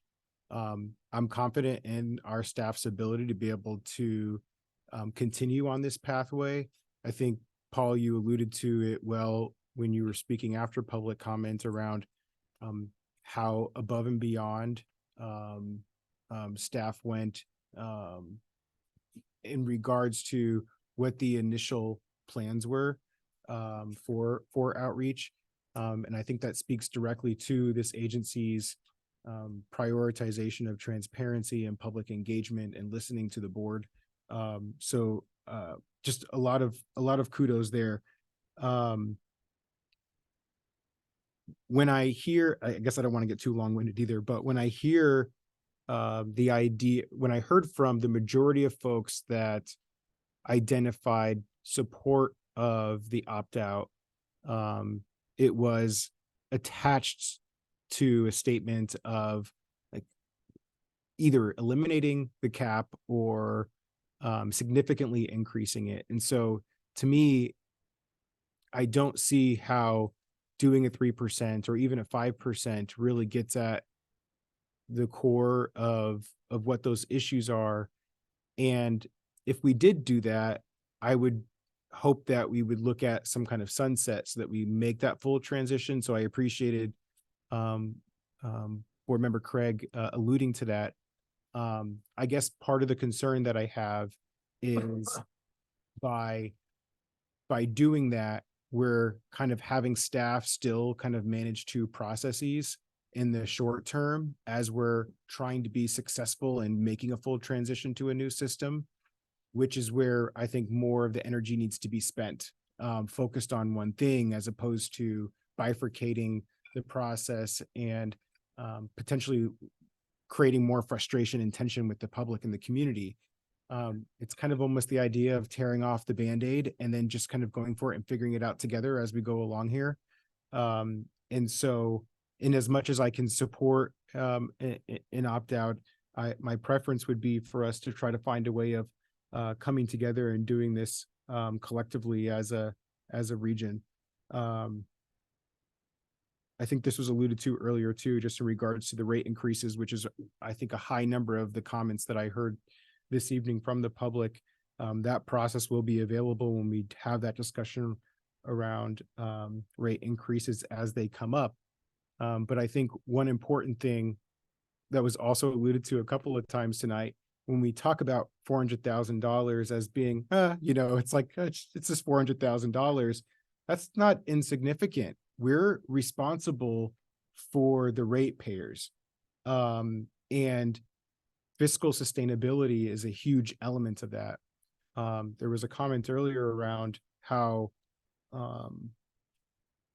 the rates being increased into the future and what we do with that $400,000. My concern is that we are going to be having a discussion around increasing rates in 2 years from now. And I doubt that there's an option that we look at as an agency where we don't increase rates. But I think it makes it a lot more attainable argument for me to make in this conversation with the board and the staff around how do we say, hey, we went through this really tough process with our ratepayers. They helped us achieve this $400,000 cost savings that might go towards capital improvements. How can we somehow loop that into giving a little bit of a break as we look at what these rate increases look like? But if we do something that prevents us from being able to fully realize those cost savings, it makes it hard to say when we're actually having that conversation around something that's actually going to increase our rates, to do that if we're not looking at the options that we have available right here in front of us. And this is pretty substantial, $500,000, almost $500,000 seems to be pretty significant to me. So I'll just conclude by, again, thanking staff, because I know how much work you all put into this above and beyond. And again, there's so many other things. Yeah, make sure Rachel knows when she comes back. There's so many other things going on in this agency with Pure Water Monterey, with the expansion, with Regen.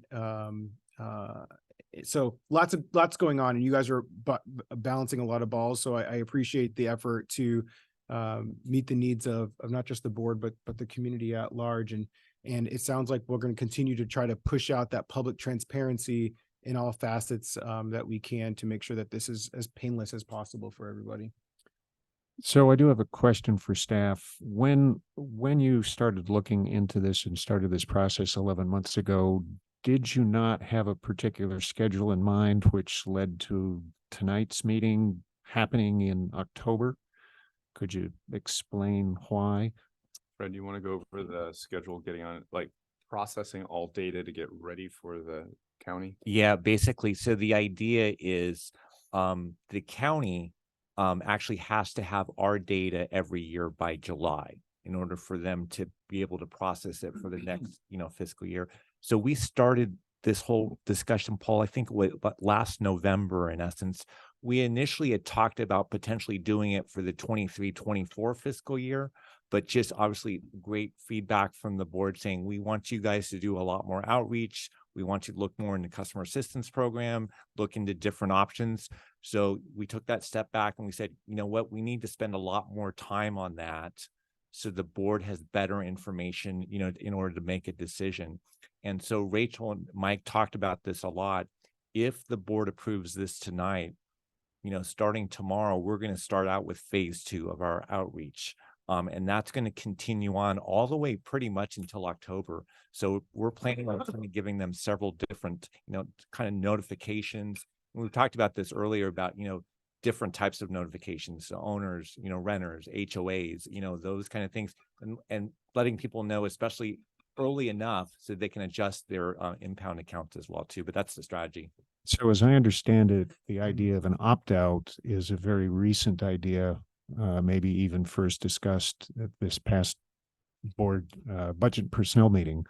And while Vice Chair Williamson did try to throw Mr. Gilpin under the bus here, I do have to ask, if we approve this tonight, does that preclude the possibility of bringing an opt-out proposal next month or in January? And does that, so that we could have details, so all the questions could be answered in that regard, would it be too disruptive of the schedule if the board didn't make that decision till, say, as late as January?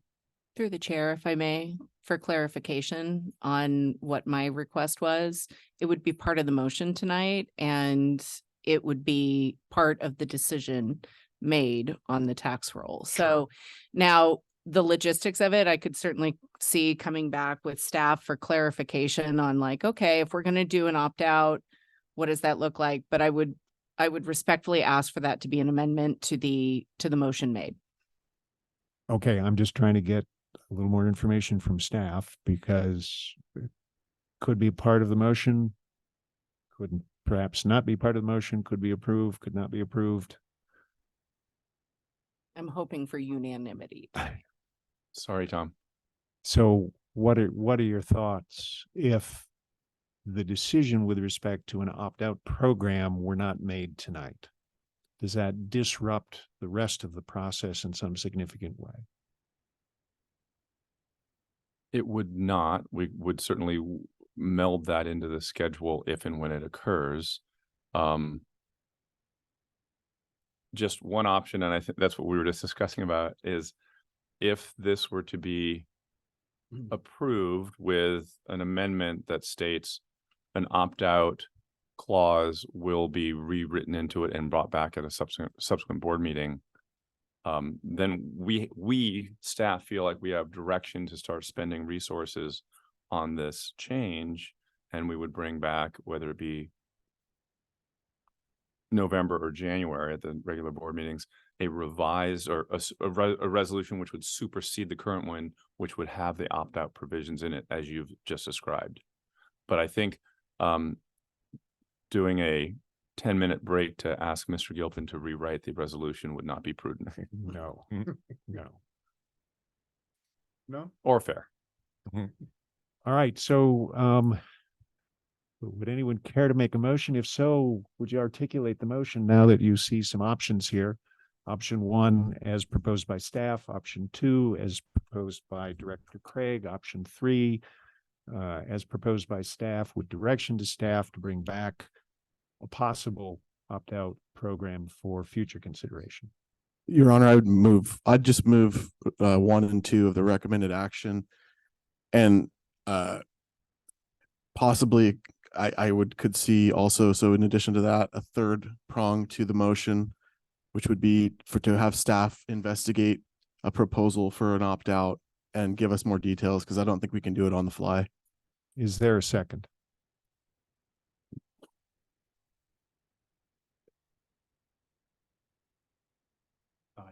I'll second. Okay, we have a motion and a second. Would you accept a friendly amendment to change the word from investigate to implement? No, because I don't know if we're going to implement it. I'm asking them to investigate it, bring it back so that we can decide whether we're going to implement it. So we have everything in front of us. That's the only reason. I was hoping for unanimity tonight in the context of like moving forward with it, with the actual decision that we will have an opt-out program, and we're giving staff the opportunity to bring to us what that looks like, but we're giving direction and a vote that an opt-out would occur, that it would be implemented. What that looks like, staff can work on and bring back to us options. Yeah, I guess your concern is what are the details and the devil in the details. And the sunset and all that stuff. And I'm not prepared to make that decide decision tonight. right now. Yeah. Okay. This is an important vote, so we probably ought to take a roll call. Tom? Yes. May I? Go ahead. I was just going to ask. Okay. Could you, Mr. Gilpin's throwing himself under the bus. Chai, could you read the motion back? Sorry. Director Smith, a second from Director Williamson, is to approve resolution 2015 and 16 as written and have staff investigate and opt out.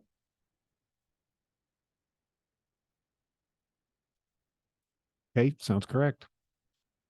Roll call vote, please.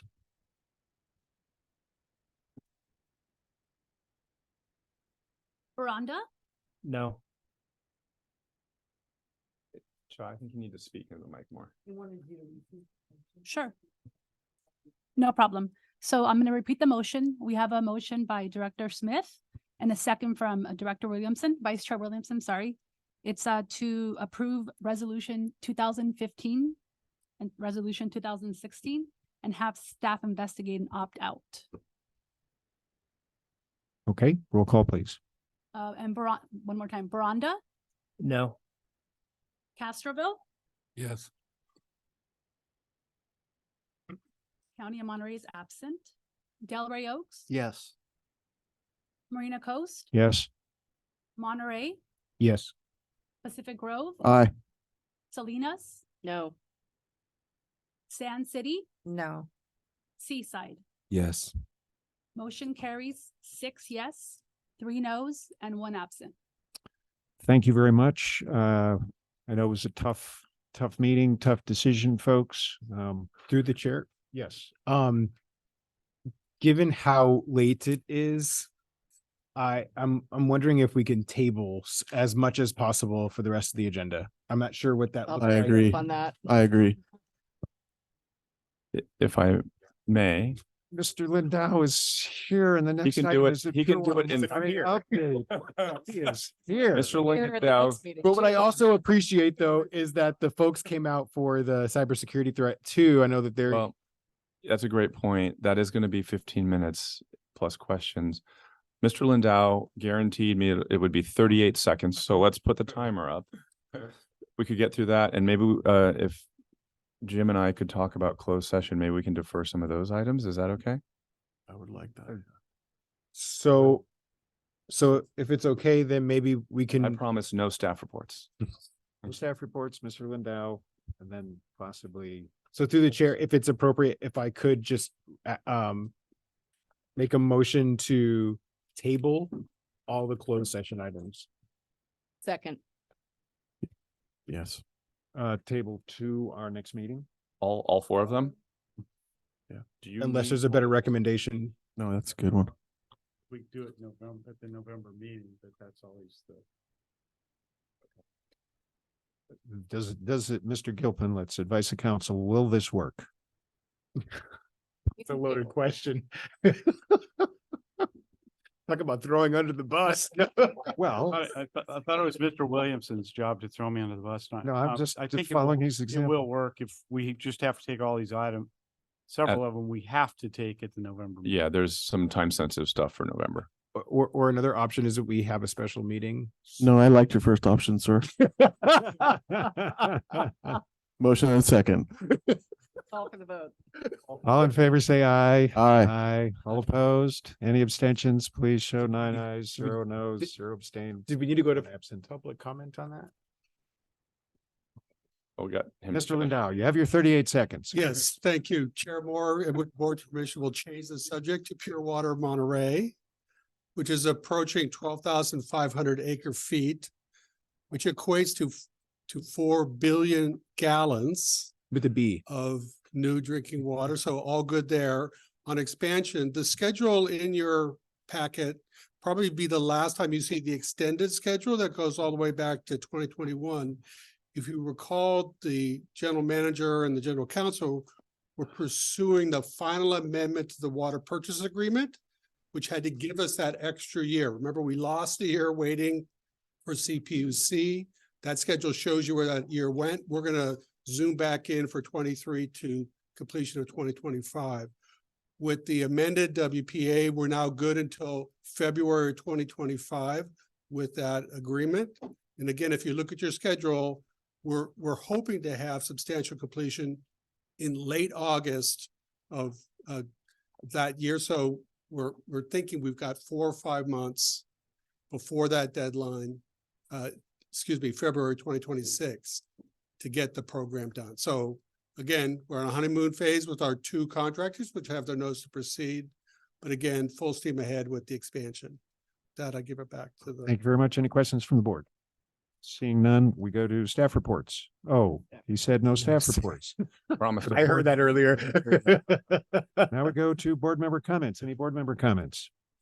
I do have one comment. Did all board members sign the sympathy card?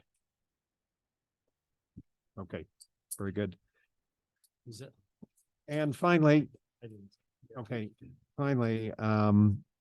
since there are some members of the public here and still online, are there any members of the public, anyone wishing to address the board on matters appearing on closed session? Even though we're not holding a closed session. Session, we've tabled it. Cable, just in case there was somebody here waiting to. Thank you very much. We stand adjourned. Oh, there you go.